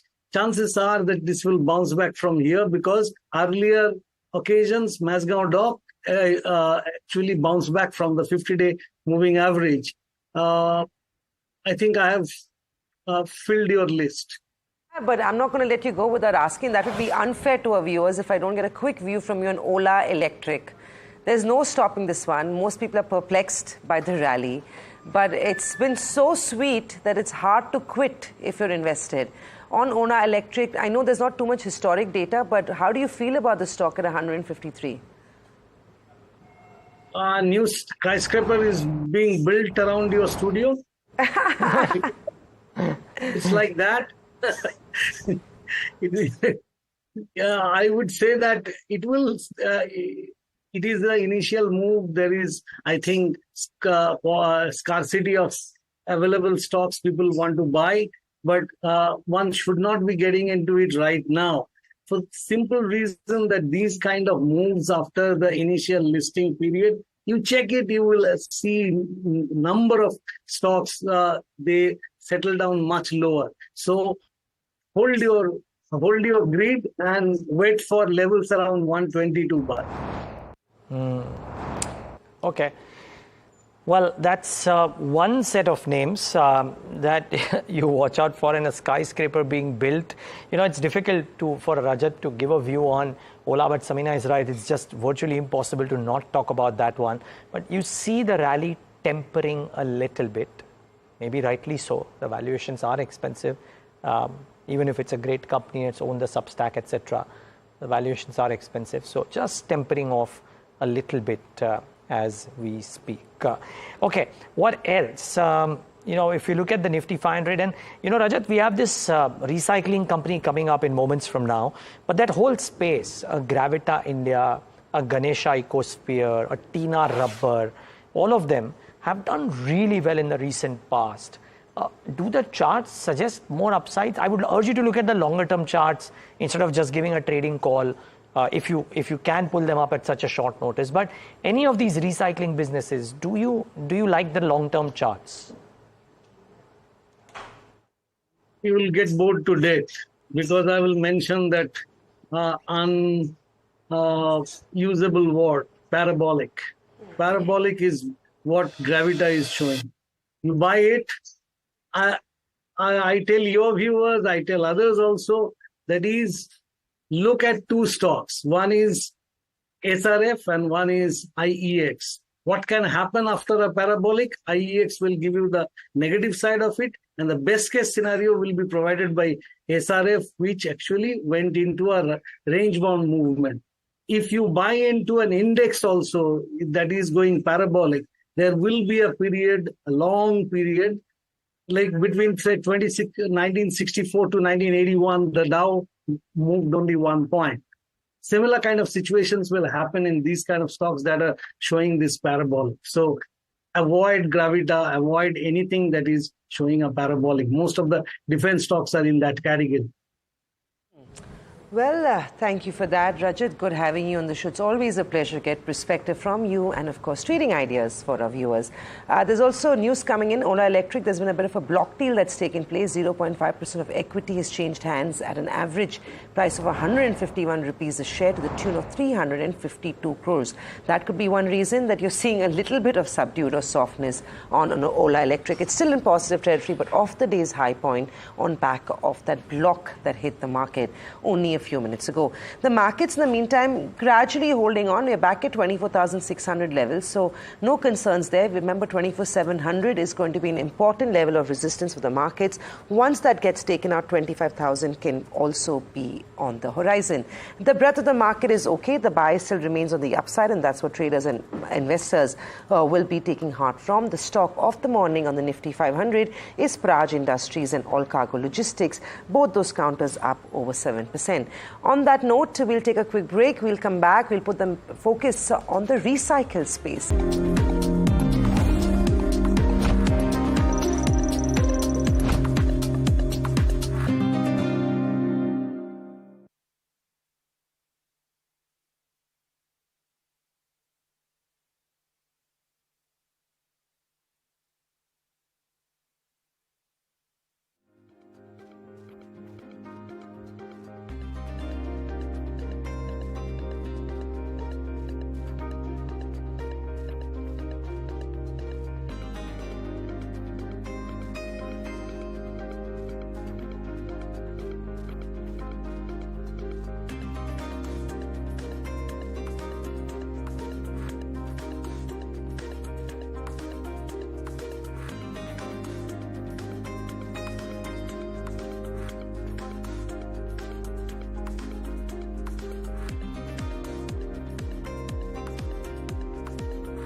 There are multiple ways in which the next business on India Market Open has been described. One note says getting the lead out in style.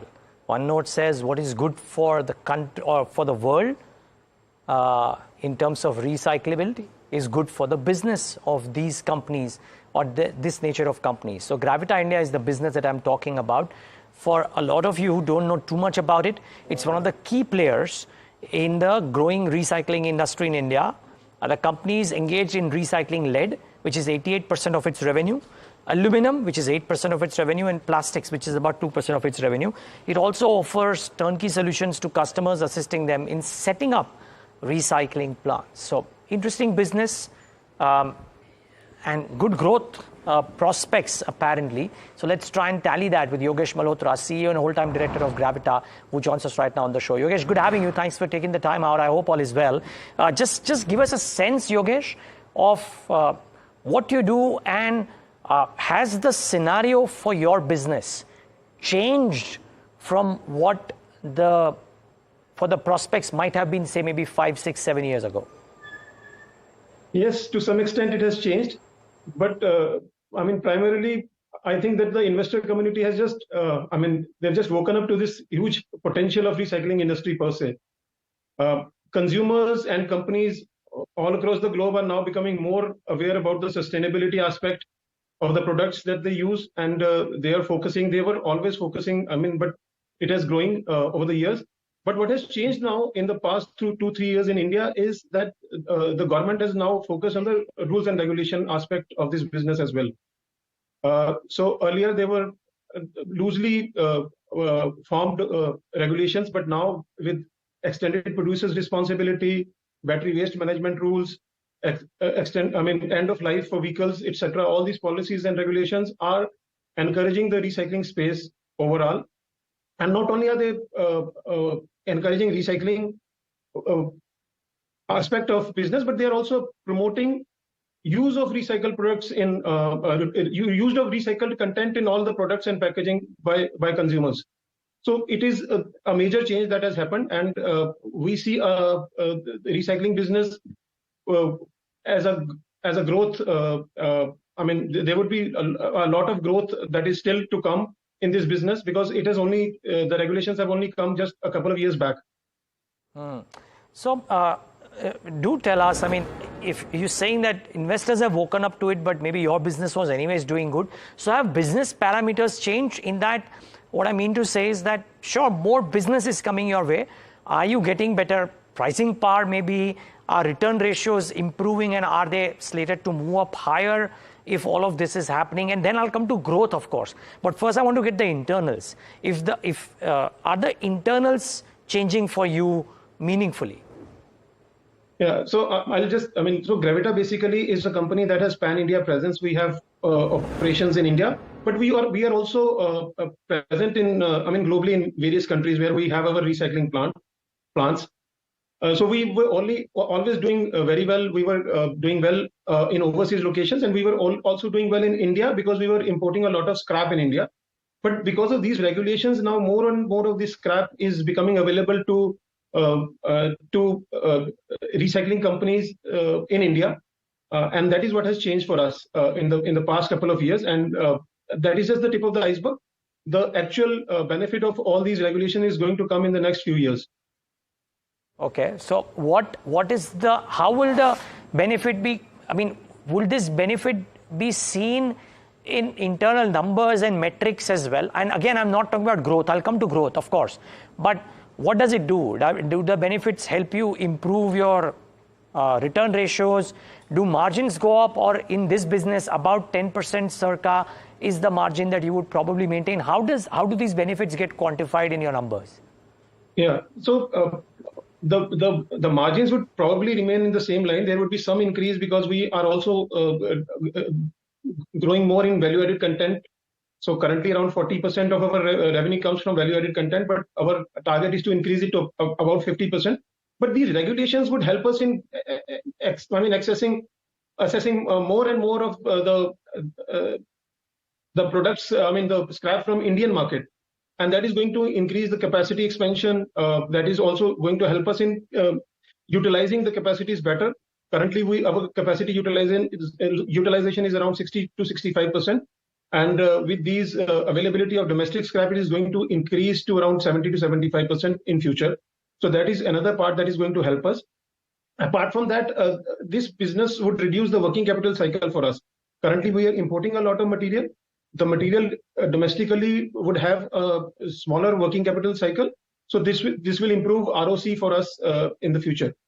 Okay, so again, I'm deferring the growth question for a moment, and I will come to that, Yogesh, because that is what everybody thrives on. But I love these internals. So I would love to know, when you're saying that ROCs could improve, could there be a material change in what your return ratios have been in the last 2-3 years? Because even last 3 years, you've seen growth, right? From 1,400 crores to nearly 3,000 crores, you've grown at over 25% CAGR. Have ROCs improved in that period? Excuse me for not having the number at hand.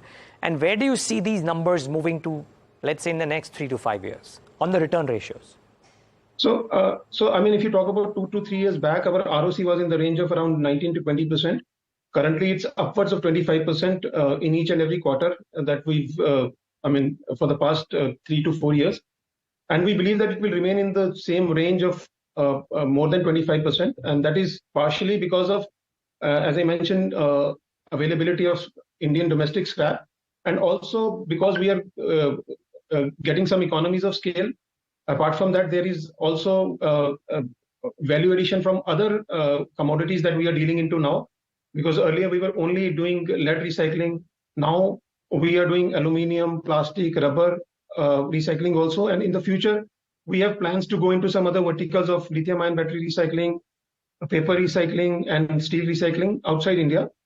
So all these and some of these verticals are more profitable than the existing lead business. So that has also helped us increase the ROC in the last few years. And going forward also it is going to be in the similar way. So we would expect around 25% ROC at the minimum in any new business also that we go into.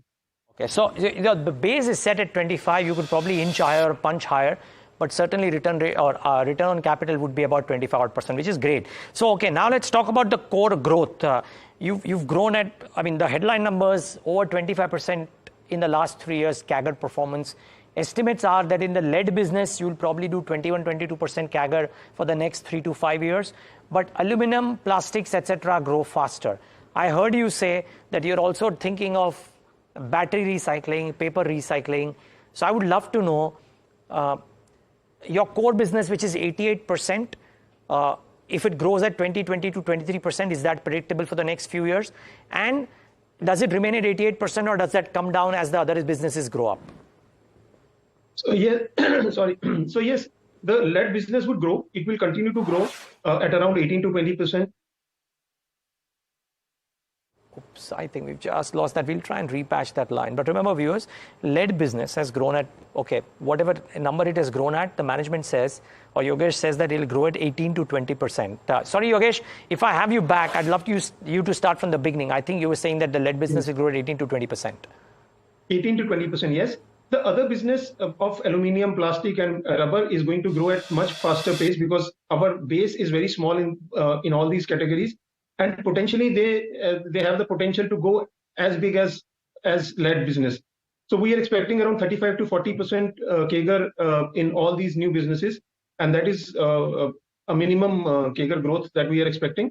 And going forward in the next 3 years, we estimate that overall lead business would be around 70% of the total revenue that we get. And balance 30% would come from other 3 verticals of plastic, aluminium, and rubber. And in addition to that, and this will contribute to around 25% CAGR volume growth in the next few years.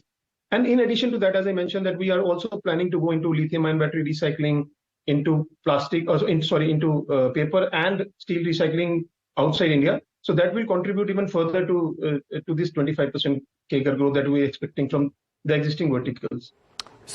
Okay, so you are saying that your CAGR performance could be 25% for the next few, which I presume would be 3 to 5 year period. At the bare minimum, yes, if the other businesses come in, it could add to those numbers. When do the other businesses come in, let's say, in the next couple of years or slightly beyond that? So we are expecting lithium-ion battery recycling business to come up next year. We have already set up we are already in the process of setting up a plant at Mundra for lithium-ion battery recycling. The other businesses of paper and steel would probably take a couple of years. So you can expect it in next 2 to 3 years, both these new verticals. Okay. And so Yogesh, help me decipher as we wrap up this conversation in the next couple of questions. But you would grow at, let's say, 25% CAGR for the next 3 years. Just play with me. Just be with me for the time being. 25% for the next 3 years without your capacities having come on stream. And then a lot of your capacities come on stream over the period of the next 3 years, which means as one of the research notes is suggesting that you will double your capacity in the next 3 years. So are you setting yourself up for doubling? So let's say you grow at 25% CAGR for the next 3 years, which means you double your top line from 3,000 at the end of FY24 to circa 6,000 at the end of FY27. And then your capacity doubles, and therefore, are you in a position to be able to grow further 25% from that double revenue post FY27? So the capacities would go up from 300,000 to 500,000 metric ton per annum in the next 3 years. And that will help us achieve the figure of doubling the total volumes, because we would also increase the capacity utilization going forward, which is currently at around 60 to 65%. To around 75% in the next 3 years. So that will contribute some part. And yes, so we give a rolling vision of the next 3-4 years. And that is for the past 3-4 years has been consistently for around 25% CAGR. so we are very confident that there is enough steam left to increase capacities because it's still a totally barren industry. There is still scope to increase capacities both in India as well as in overseas locations, and there are opportunities for merger and acquisitions also which we are eager to go into. And as I mentioned, that we are also planning to go into new verticals of lithium-ion battery recycling, rubber and paper and steel recycling. That would also give you a momentum to take this 25% growth rate for quite some time to come. Okay, Yogesh, one very quick question before we wrap up. Would you need to do any equity fundraise to fund any of your capex or acquisition costs? So the capacity that we are talking about from 300,000 to 500,000 tons would come from internal accruals only. And we would require around 600 crores in total, of which 400 crores will go into current verticals, the plastic, aluminium, rubber and lead. And around 200 to 250 crores would go into new this thing. But agreed. All this would come from internal accrual. But we may raise equity in case we have to go for any merger and acquisition. Anything on the anvil, Yogesh? Very quickly, we need to wrap up. But anything on the anvil? So we are expecting the same 25%. No. What I mean is any acquisition that is slated to happen in the next 6 months for which you need to raise equity capital. So we are continuously looking for some opportunities, and we have some opportunities in hand, but we can't say at this moment whether we are going to go and do some. Got it. Okay, Yogesh, lovely talking to you. All the best. Keep on doing the good work, and thanks so much. We'll look forward to talking to you post your Q2 numbers. Sure. Thanks a lot. Thank you. That's Gravita India. Well, very constructive on growth. And that's the sum and substance of this. 25% CAGR is what they are guiding towards. The stock has run up quite a bit, so a bit of a corrective move right now. Okay, do we need to slip into a break maybe? On this note, we come back and talk to the management of Titagarh Wagons, another management which seemingly has been very bullish in the recent past. Let's see what they have to say today.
Welcome. We have with us a very special guest joining in this morning to talk to us about the outlook for the company and what lies ahead for the sector as well.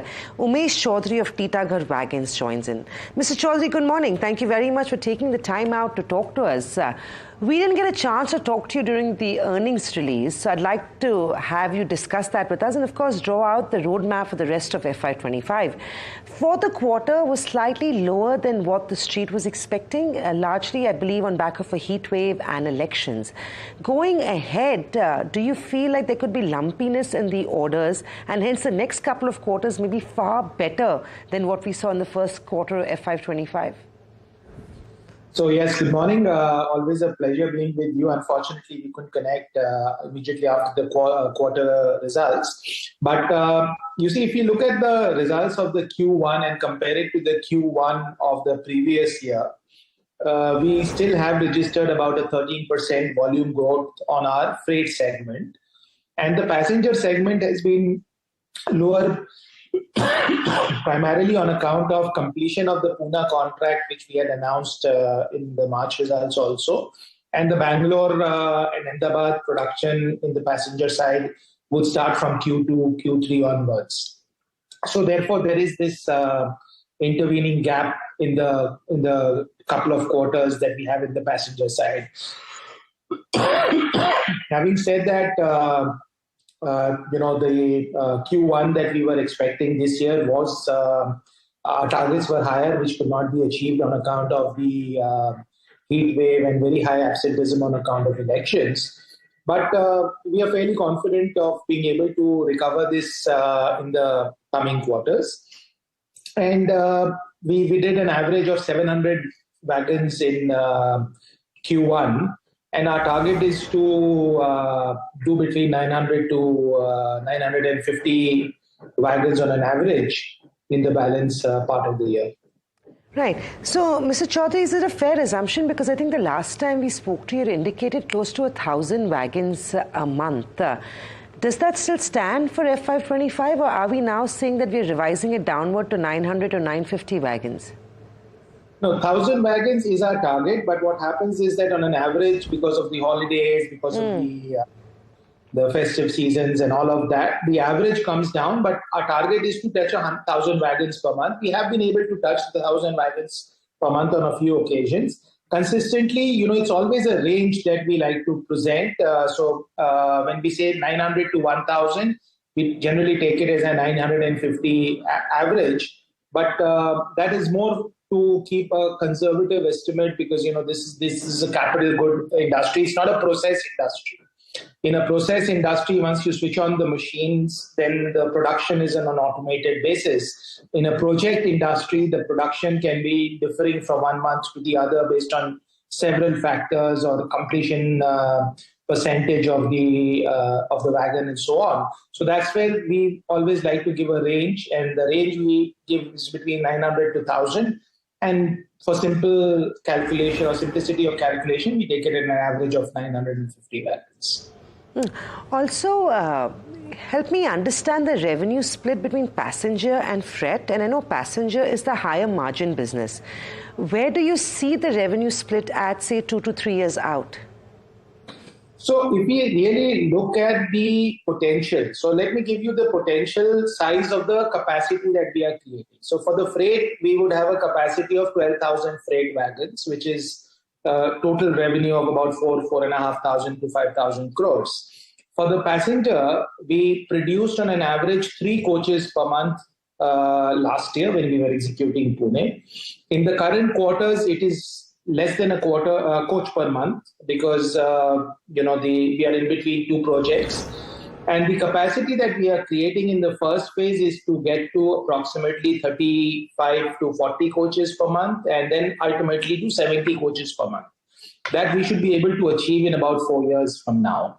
So further kind of putting a number to that, once we are able to achieve full capacity of about 70 coaches a month or about 800 coaches a year, each coach costs about 10 crores. So the total potential revenue of passenger that we can expect in, say, 5 years from today is almost 8,000 crores of revenue potential.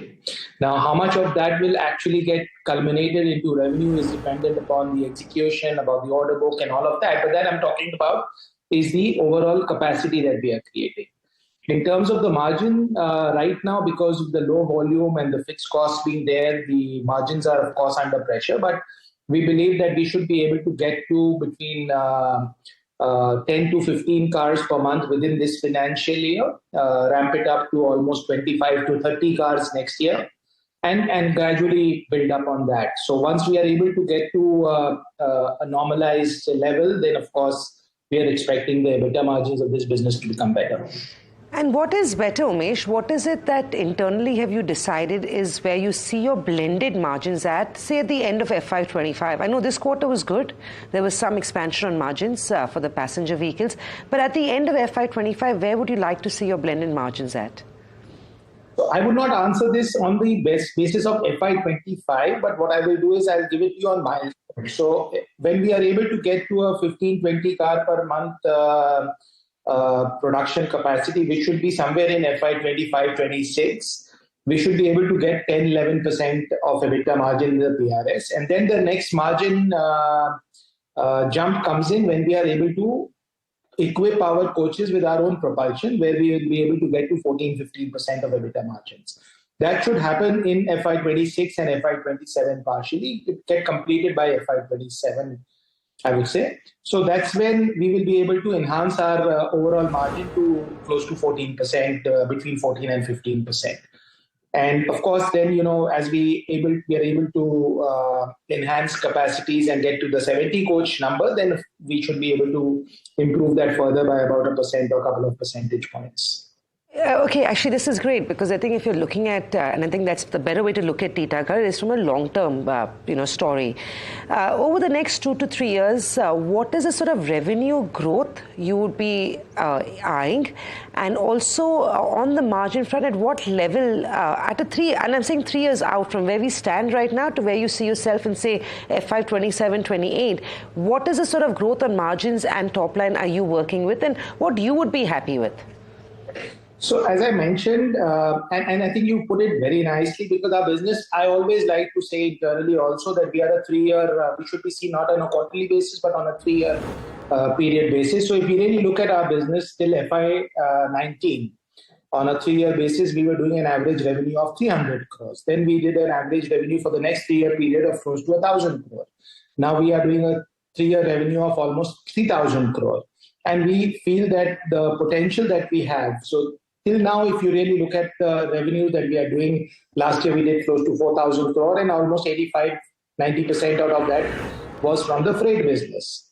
So that continuing to grow in the normal pace that it should grow, the passenger business will start contributing, and which on an overall basis has the potential of being 60% of the corporate revenue. So effectively, if we see 60% of my potential revenue is zero today. And that's how we should see the company in 3 to 5 years' time from now.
Well, new kid on the block, Saraswati Sari Depot is set to make its debut on Dalal Street. The 160 crore IPO was subscribed 107 times on the third and the final day. Now, there are various ways in which you can now look at listings, because if Ola Electric has done anything, which is that it's listed flat and then had a 100% uptick. So let's see what this one lists at. About, well, the issue price was 160, listing at about 200.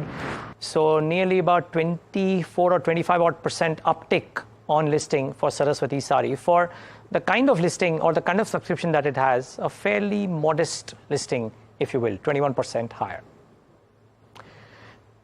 Thanks for tuning into this edition of Talking Points, a special talking point, because at the end of the earnings season, as we make it a norm every quarter, we are joined by the think tank of City Research, Surendra Goyal, Head of India City Research, as well as Kunal Shah, Director of India Banks Financials, Arvind Sharma, Director of India Autos and Transportation, and Saurabh Handa, Director of India Oil and Gas and Telecom. Gentlemen, all of you, thank you so much. Absolute delight to have you yet again in our studios. Really appreciate your time. Surendra, I read your note. You mentioned that post the earnings season, while your targets may be 25,000, you remain a buyer on dips because the upsides are limited. Did the Q1 earnings season do anything to also reinforce that view? Yeah. So see, so first of all, thanks for having us on the show. So see, Q1 earnings season, 2-3 things to highlight. Firstly, the numbers have come in above our expectation, particularly if you exclude the oil marketing companies. Okay, so the EBITDA numbers are in high single-digit growth year-over-year, earnings low double-digit, but both the numbers are slightly above our expectations. Having said that, on the earnings revision side, the consensus earnings revisions, which have been trending positive for some time now, they have slipped back into kind of flattish kind of a trajectory. So no revisions, no upgrades, no downgrades. So that's where earnings are. And that's in context of consensus expecting a single-digit kind of earnings growth this year for Nifty. Okay, so that is where we are. So not from a view perspective, it's not really changed as much. Earnings came in slightly higher, but as I said, more importantly, the earnings revisions are still on a flattish trajectory. Next couple of years, Citi analysts as well as consensus, the expectation is that Nifty earnings should grow between 11 to 13% CAGR, somewhere in that range. And for that, the market trades at roughly 22 times earnings. So I think that's where we are. So if you look at the valuations on absolute basis or relative basis, they are on the higher side. Particularly if you look at relative to EM, the valuations are greater than 2 standard deviation above 10-year mean. So given that backdrop and the fact that earnings growth is 11 to 13% is what we expect, we think that one should be kind of buying the dips. We still like the top-down story. The macro still looks quite good. Earnings compounding has been pretty impressive. So we like it, but again, given the kind of run-up we have seen over the past 1 year, I think it's better to kind of buying any kind of dips. Okay, just playing the devil's advocate, and Surendra, and one closer to the Fed rate cycle, we know since March 2020, it's been the Fed commentary and the tonality which has dictated market movement more than just core fundamentals. And two, I mean, India now been trading at a premium to the EM basket for a while, so I'm just saying it's no longer a surprise. It's almost become a norm that we'll do that. Would there be a dip that will be significant enough to give an opportunity, given the context and given the domestic flows? Yeah. So 2 points there. Okay. So firstly, like as you said, right, from a Fed perspective, the narrative has only improved in the last few months. But was India really pricing in any kind of risk? Because the market has been doing well for years now, right? That's true. So typically, if there is a pricing of risk, then you could argue that, okay, the risk has been priced in and now potentially there is upside. So that was not the case in this backdrop. Valuations were already kind of have been going up, inching up. Of course, it's been accompanied by a good macro and strong earnings growth. I think the only variable which has been very strong and is difficult to call is domestic flows. Right, so in our recent note, we highlighted that if you look at the flows this year, or the money coming into the market, domestic institutional investors have deployed around $32 billion. FIs are around just about $2 billion. And that domestic institutional investor flow has been very strong. It's actually accelerated compared to last year. And if that remains supportive, yes, you could get more upside. Yeah, but and viewers, I think from a sell-side research perspective, it's good to put out the fact that the valuations are expensive. But remember, the targets are still 25,000 for the Nifty for a 12-month period, if I'm not wrong. Yes. Okay. So now let's talk about within the components, and I'll talk to Surendra about IT in a bit. But he spoke about oil and gas, so I'll take that leaf first and go to Saurabh to talk about what do you sense is in store going ahead, because I believe, as your consolidated note states, X oil and gas, the results were in line. What happened to oil and gas this quarter? What happens going ahead? Because also, I read your note of the positive catalyst watch on BPCL this morning, very interestingly. You guys don't think that Brent deserves to trade above 80. So therefore, does that have meaningful implications for upstream versus downstream? Yeah, so if you look at the last quarter, Q1, it was quite subdued for the oil marketing companies, primarily because oil prices were a bit on the higher side, refining margins were quite weak. And if you recall, there was a fuel price cut that had happened in March. So that hurt the marketing margins for these companies. Now, all these factors seem to be reversing. So you have a situation where crude prices are range bound with a downward bias. In fact, overnight, you've seen them again below $80, which is positive for these companies on the marketing side. On the refining side, we have seen a little bit of an uptick. So when you add the two together, refining plus marketing, which is your integrated margin, those are trending better quarter on quarter. In fact, on a spot basis, they are actually trending even higher. So if the current situation sustains, then you could see a situation where 2Q is better than 1Q, and then 3Q is even better than 2Q. And the other potential catalyst could be on the LPG side. So these companies have been losing money on LPG. Typically, because it's a controlled product, the government compensates them. There was nothing which was announced in the budget, but there's a possibility it happens, with the supplementary demand for grants, which could again say happen by the third quarter. So all in all, things seem to be sort of falling into place for the oil marketing companies for a bit of a rally from here, and which is what is driving our positive catalyst watch. Now on crude prices, Citi as a house has been neutralish to bearish, I would say. Our view is sort of a range-bound oil price. Yes, there are geopolitical risks, but the fundamentals are not very supportive. So our view is after the ongoing summer period, you might actually see, crude potentially struggling at even $80, which is kind of the situation where we are at now.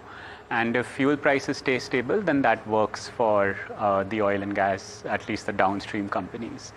And to your point on upstream, so currently the government has been allowing upstream companies to realize $75 on a net basis. So as long as crude is around 75 or above that, then, from an earnings perspective, I would say the upstream companies are fairly okay. The risk could happen if crude, say, starts breaching that. So can we see a situation where crude goes to 70, 65, etc.? That's when you might actually start then relooking at earnings for the upstream companies. But we are not there yet. But at least in the short term, I would say the OMCs look okay. BPCL, as you said, we have a positive catalyst watch.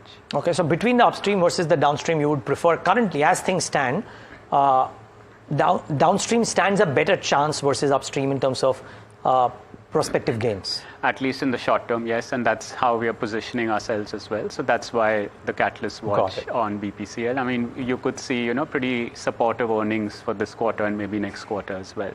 So yes, for now we would go with the OMCs. Okay. Kunal, to you, and I'm now hearing, and for a while now, fairly contrasting views on the credit growth opportunity and versus what can actually happen. Because when you speak to a clutch of alternate offerers, right, you speak to private credit funds and they say that companies are borrowing from us, banks are not able to lend them or lending them, and therefore the credit growth that used to be the forte of banks in the yesteryears will probably not be as strong. I would love to know, how do you think about this? Because now we are waiting for this elusive big bank credit growth to come in the private banks. Isn't quite there. Yeah. So since last 1.5 years, we have been highlighting that credit growth in India, it should be maybe over next couple of years should range between 13 to 14 odd %. And I think what's really driving down the credit growth was the industry credit or the corporate credit, and that's still growing somewhere in mid single digit to maybe a high single digit kind of a number. It's moving towards high single digit, but still much below the overall average credit growth. Retail has been something which has driven the credit growth. Of late, we have seen moderation on the unsecured lending post the increase in the risk weights which have been there. And if you look at this quarter's earnings, everyone has moderated the pace of unsecured. So that's something which is cooling off. Another segment which was growing at a much faster pace, which was banks lending to NBFC. That is also, it's now growing at maybe almost like 5 to 7 percentage points lower than what the average has been. So all of this is really pulling down the credit growth, and that's where if we look at the latest numbers, now it's come down to 13 to 14 odd percent. And if we adjust for HDFC Limited, then it's closer to 15 odd percent compared to maybe 16 to 17 odd percent, which has been there all through. So what can actually drive again is the corporate credit. We need to see the investment activity picking up. Still, when we look at it on the corporate side, it's largely working capital which has driven the demand. It's not more of the investment activity which has maybe driven the corporate credit as such. And the other constraint is on the resources front. Yeah. So deposit growth has been lagging, and now we are seeing most of the lenders, they are anchoring their credit growth targets in terms of how they are able to mobilize the resource. And it's not only about the availability of the resource, but the cost at which they are able to raise. And since there is a clear focus with respect to margin management, I think somewhere we have seen many of the lenders going relatively slow on the credit side and more looking at high yielding, high ROA kind of opportunities rather than getting into the segments which are relatively low ROA accretive. Interesting. So Niraj, just one quick follow-up there, because I was talking to ABB and they were saying that hitherto, while the new age sectors had come in and driven capex, they see the turn of the metals, the cements, maybe not cement as much, but metals and some of the traditional sectors now starting to get on the capex bandwagon. Do you sense that private capex finally makes a comeback? Is that the strategy? So see, there are a couple of things there. We did put out a couple of notes on this topic. So firstly, private capex is not really as slow as some people suggest. There are pockets where it's doing well. However, it's not as broad-based as, and then what happens in particularly in this segment is people tend to compare it to the prior cycle, right? Which was like very kind of prolonged and very strong. So this is definitely not like that. This is like more narrower in certain pockets, and at an overall pace, it's consistent and decent, but it's slower than what, say, 2006 to 2010-11 was. So that's how I would characterize it. It's there. It's been there. Last year was also decent, but again, it's there in certain segments rather than being very broad-based in nature. So in which case, Kunal, if it's not so broad-based, do private banks get the growth that the market wants them to be? Or even if they grow at the pace at which they've been growing, would you believe there could be stock price gains? What are your favorites? What's the first amongst equals within the private banking space? So when we look at it, private banks have continued to outpace the overall industry credit growth, and we had seen them gaining the market share at the cost of PSU banks. But incrementally, when we look at it against the expectation which would have been there, say 12, 15 months back, we have cut down the growth estimates for a few of the leading private banks. If you look at it in terms of the consistent performers, it's like ICICI, which has been relatively more consistent, and that continues to be our top pick. So in terms of the preference, we still believe like ICICI can do well on the growth relatively better. And in terms of the preferences, we have HDFC and IndusInd Bank as well, not from the growth perspective, but overall with respect to where the valuations are. But sticking to the large banks? Yeah. Sticking to the large banks? Yeah, sticking to the large banks. Okay, great. Come in. After 4 years of very strong growth, and maybe the growth continues by and large, but there seems to be a change in the texture, if you will, because suddenly M&M, which, I mean, just using that as an example, but M&M, the SUV bandwagon was expected to grow, and suddenly I now see that there is conversation around how SUVs could moderate, but tractors could grow well. Now, for the other car segments as well, Maruti is starting to make a presence felt. So let's start off with four-wheelers. What's your sense about what happens over the course of the next 12 months? So in the first quarter, the numbers, most of them were pretty strong, and margins were better than expected. Slightly better, but better so. But what's happened after the first quarter, especially in July, is clearly the demand has moderated. It's manifested in the inventory increase, in some of the price cuts that have happened. So we believe that over the course of the next 6 to 8 months, we could see a bit of a moderation in demand. We are building in almost 3 to 3.5% growth for the industry. And clearly it's much lower than what was last year. Last year was very strong growth. I think it's a combination of bit of a pent-up demand happening. Secondly, progressively as your order backlog kind of subsides, your wholesale numbers tend to go down. Though what we've seen also in July is companies are also cognizant of this fact. So suddenly in July you see that retail dispatches are better than wholesale. So there is an intent to correct inventory. Has it happened fully? Probably not. Probably maybe a couple of more months of that inventory destocking are still expected to happen over the next couple of months. But clearly the kind of very strong demand that we saw in FY24 has definitely come off. Okay. And so therefore, are we looking at maybe not as strong a beginning of the festive season as typically happens, because there could well be inventory correction as opposed to sales happening? I think that's why they've started early on for the inventory part. Also, what will be very interesting to see is festive season is also very important for the small cars. Yeah. And that have been very weak for almost past 4 or 5 years. The last festive season we saw, which was good, was probably 4 or 5 years back, right? So what one could see is that mix shift slightly in favor of small cars. It's too early to call out for that right now. Still have 40 days remaining for the monsoons. But we could see that segment getting slightly better than what we've seen over past 4 years. And hence Maruti is the favorite. M&M, you've reduced the price but still comes at whatever number 2 or number 3 or thereabouts. So Maruti is a top pick. For Mahindra, SUVs, we are slightly more cautious. But on tractors, again, because it's more levered to rural, more levered to monsoons, we're fairly positive. Okay, fair call. Thanks, gentlemen. Stay on. We need to slip into a quick commercial break. On the other side, we talk about IT. We haven't quite discussed that as the best performing index in the recent past. Telecom, our earnings delayed but not denied. We talk about some of the non-lending financials as well, and maybe some bit of transportation if we can squeeze in. Stay tuned, viewers. We'll be right back.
Back with this special edition of Talking Point in conversation with the City Think Tank. We've discussed a few sectors, try and discuss a few more.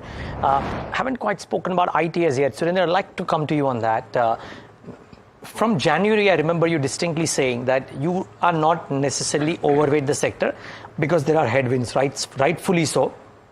The stocks since the June lows, particularly post Accenture numbers, I think have given a bit of a run up. Best performing index in the last 5-6 days. What happens next? Sure. So yeah, not since January. Like we have been cautious on this space, I think since the fourth quarter of calendar 21. Okay. Wow. So it's been a while since we have been cautious on the space. Now, what has happened this year so far, if you look at the performance till I would say May, sometime around May, the sector was underperforming quite significantly. And after that, it's really caught on. Like where it is today, it's broadly in line with the market, maybe slightly ahead of the market, like after the last couple of days move. And I think it's part of it is related to the point you made earlier around the US macro narrative, right? Rate cuts, things will possibly a soft landing, which has gotten priced in. Okay, and then that also got aided by commentary from select players around green shoots, particularly in US banking. So I think that's been the big driver for the sector so far. Now, if I kind of go back and see what's happening versus the view which we had put out in January, like when we had put out the year ahead note, it's kind of very similar, right? What we were expecting is that FY25 will be a little ahead of FY24 in terms of growth rates. If you look at FY24, the sector growth was give or take 3%. This year, we are expecting it to improve by a couple of percentage points. So it's playing out exactly in line with that. However, the narrative has changed and there is more optimism. And I think the domestic flow situation, which we discussed, has been very buoyant. And to that extent, I think once the sector started going up, people were underweight, both institutions, like on domestic and foreign. So there was a bit of a catch-up trade. Now, as we go forward from here, I think the pace of recovery is very important because now I think what the stocks are pricing in, right? Like irrespective of people have penciled in those estimates or not, but stocks are pricing in a very decent recovery from here. Right? And if you really don't get visibility on that, then I think stocks could really cool off. And our key concerns still remain around the pace of recovery driven by multiple factors. One is it's still not a great environment for clients' decision making. Decision making is still challenged. Secondly, some of the more medium-term concerns around global capability centers. Those trends still continue to be pretty buoyant. Global capability centers are growing at a pretty fast pace. So in that context, we still think it's a sector where growth is going to be moderate. And in that context, the sector valuations kind of at 40% premium to the broader market do look high to us. Okay, so the pecking order is what? None of the stocks for now. ER&D, IT services, small, big, you are avoiding all of them? Yeah, so we do have relatively a bias towards large cap IT. Okay, there we have a couple of stocks which are rated neutrals, not sells, which is Infosys and HCL Tech. So that's how the relative positioning within the sector. And nothing in ER&D either? Nothing in ER&D. Again, a lot of it is to do with the growth valuation, right? So valuations are much higher and growth is kind of starting to cool off. And the biggest driver for ER&D stocks in the last 3-4 years has been the auto segment or the EV segment. Yes. Where globally you see things starting to cool off, moderate a little bit. And I think as that reflects in growth rates, there is a risk to valuations because these stocks are the most pricey in our IT coverage universe. Most certainly, yeah, completely agree. Okay, thanks for that, Surendra. Saurabh, I'd love to come to on telecom as well. Now it's a firmly three-player market, if you will, at least in the minds of the investor, if not actually. I saw your note, if I'm not wrong, which said that while earnings didn't come in Q1, they'll start reflecting Q2 onwards. So are you optimistic or are you neutral? And why so? No, so we're optimistic on the sector. So yes, the tariff hike, played out only from July. So you'll start seeing the benefit from 2Q and 3Q. So in some senses, Q1 was sort of a backward-looking quarter. So you should start seeing sequential revenue and EBITDA improvement in this quarter. Bharti has remained a key buy for us. And it's also been amongst our top large cap picks in India.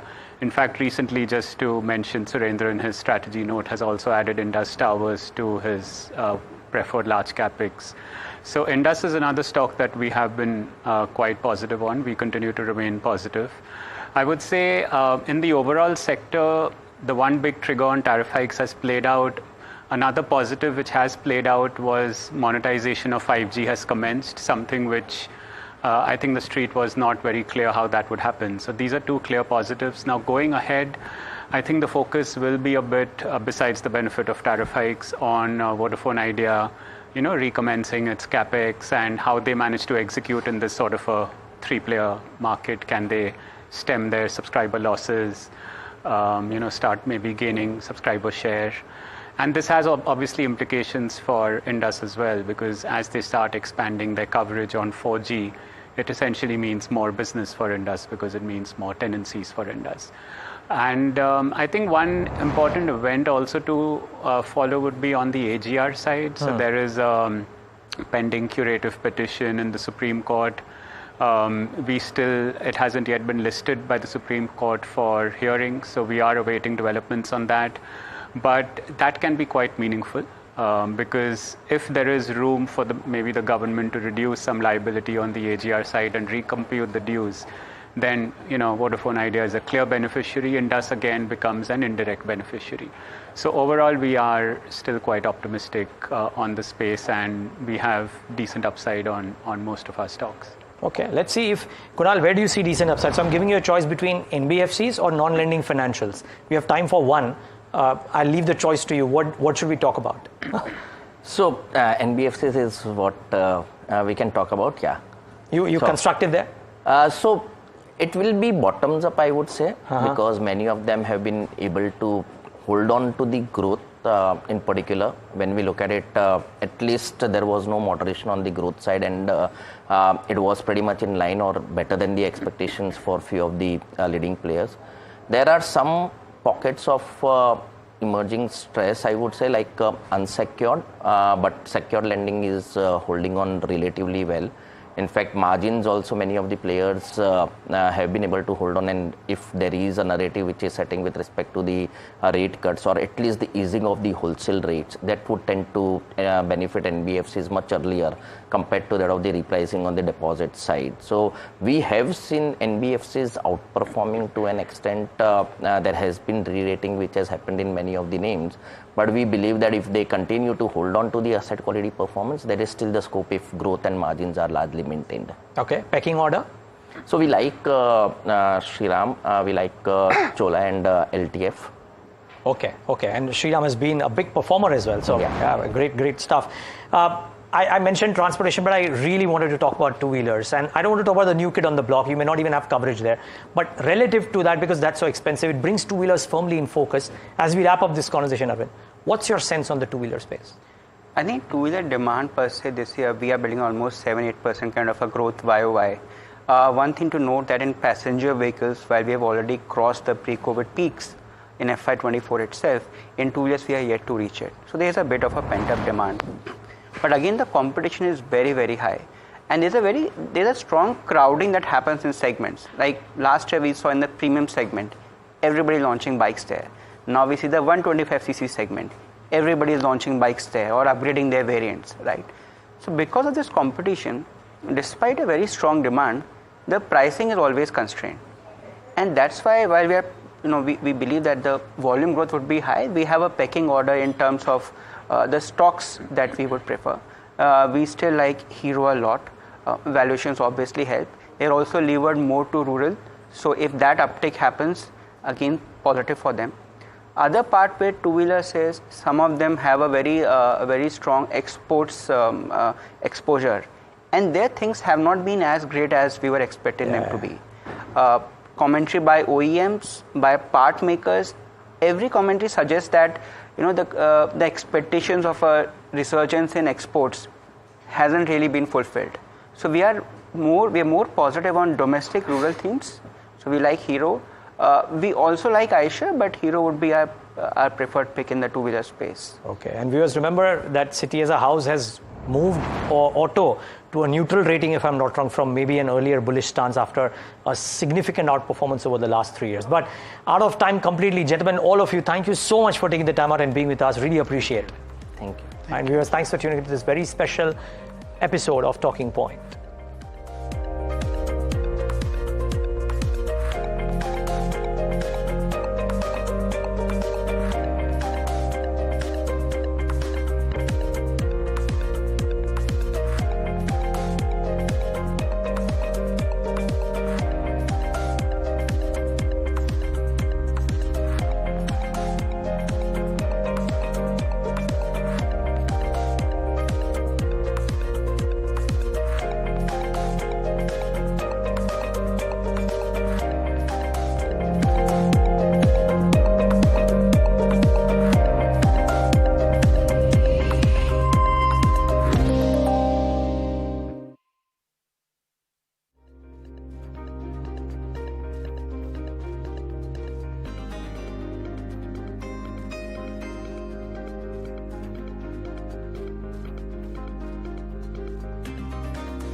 Hello and welcome. You're watching the FNO show, and what a move. We started off the day, Agam, rather tepid and quiet. We didn't participate yesterday in the global rally. This morning as well, when the Nifty opened up, it was at 24,600, and it was, trading around those levels. The breath was all right, but in the last 20 minutes, 150 points added, and 24,700 has been taken out, which most people believe has been a tough or will be a tough level of resistance for the index. Yeah, and it is certainly surprising, considering we are at around 24,700. The expectation always was for the Nifty to hover and continue to hover around 24,500. And I know that a 200-point move doesn't really, move the needle in general. But the fact that we continue to see some buying action is something that perhaps will surprise at least some on the street. But, if you consider how things are faring as far as the futures and options space goes, and we can actually take a look at if things have changed in terms of futures. Because do remember that over the past few days, at least in terms of the August futures, we're actually seeing unwinding. But that doesn't seem to be the case right now. But because we are seeing a 1.3% increase in open interest, but you never know. It very well could be an intraday, traction as well. But a 0.6% up move for the Nifty, currently at around 24,700. If you consider the Bank Nifty, again, it does seem like there is a lot of strength returning here. Remember that it was the Bank Nifty which was weighing on the Nifty yesterday, and today it's that very same, or rather the constituents of that very same index, which are actually aiding the Nifty higher. Bank Nifty up around 1%, unwinding to the tune of nearly 1% too. Now, remember that today is also the weekly options expiry for the Fin Nifty. And while over the last few weeks it is assumed a little bit less of an importance, it's still a weekly options expiry where the index itself has a significant amount of weightage when it comes to HDFC Bank specifically, and then some private sector banks overall. So of course, if you see a big move in the banking sector, you're naturally going to see a big move in the Fin Nifty too. And the consequence of that is on your screen. A significant amount of traction in the red bars denoted by the open interest in puts. So at the moment, it does seem like there is that up move, that buying has resulted into more selling of puts on the upside. And the question remains that whether or not we in fact do maintain these levels at this point in time. The Fin Nifty currently at around 23,100. Overall, it's a good, steady market for this Tuesday morning, and I'm sure that bulls will like for the benchmarks to sustain these levels, Samina. Indeed, and the good news is it's Bank Nifty, right? I mean, we've been anticipating them to play catch up, and that is largely what's leading the Nifty at levels of 24,700. Yesterday, the day belonged to broad-cap IT and metal stocks that did really well, and today it's broad-cap banks that are actually doing quite well in trade this morning. Now, a close about 24,700 will be critical, and most people have believed that if that gets taken out, you could be eyeing 25,000. Unlikely that this is going to happen before the much anticipated Jackson Hole symposium, but until then, the bias very clearly will remain positive. Now, how do you trade this market? Do you initiate fresh longs if you don't already have a position on the index? For that, Kush Bora and Sneha Seth both join in. Kush, good morning. This is an interesting play. We spoke about the Nifty yesterday, and it wasn't giving us any signs of taking out 24,700. It's happened, and it's happened unannounced. If one doesn't have fresh longs on the index, would you recommend it at this level? Hi, Samina. First of all, very good morning. Well, I think, it was just waiting for the financial services expiry to come around and then perhaps make that move. Expiry days have always been special, to put it mildly. We were looking at 24,700 as the first target. We're there. If it does sustain, then 24,950 is the next area that the Nifty could move to. However, what we are seeing is that there is a lot of unwinding that is happening at strikes above 24,700, and a lot of writing that started at 24,700 call options. So it'll be interesting to see if we do take this level out in a meaningful way over the next day or two. If I did have long position, since the Nifty is holding comfortably above the 20-day moving average mark, I will continue to hold my long position and gun for targets of, as I said, 24,950. But again, this is a market where you want to take profits along the way. So any kind of 100-150 points move like we're seeing today should be taken as an opportunity to take partial profits home and hold the rest of the quantity. All right. So, partial profits home, taking that and holding a balance of the quantity. But Sneha, good morning to you as well. What's your view on the Nifty 50 specifically? Is the current up move credible? Very good morning, Adam. Yes, considering the overall writing in put option especially, that is quite interesting. Both in Nifty as well as banking index, both we are seeing decent writing in put options today. And especially Friday's comeback move was very interesting for Nifty at least.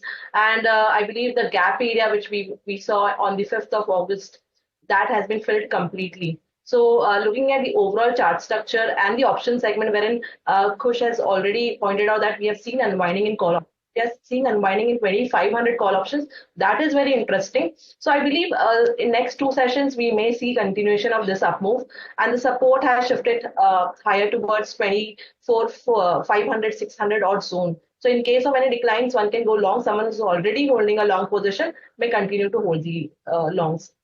Right.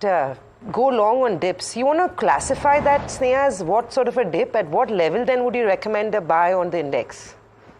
In case of Nifty, any dips towards 24, 600, 650 would be an buying opportunity at present.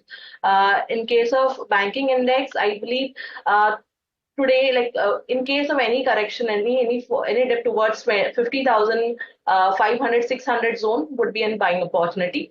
And in case of banking index, it's very important that the bank Nifty should, surpass 51,000, 51,200 zone. So any move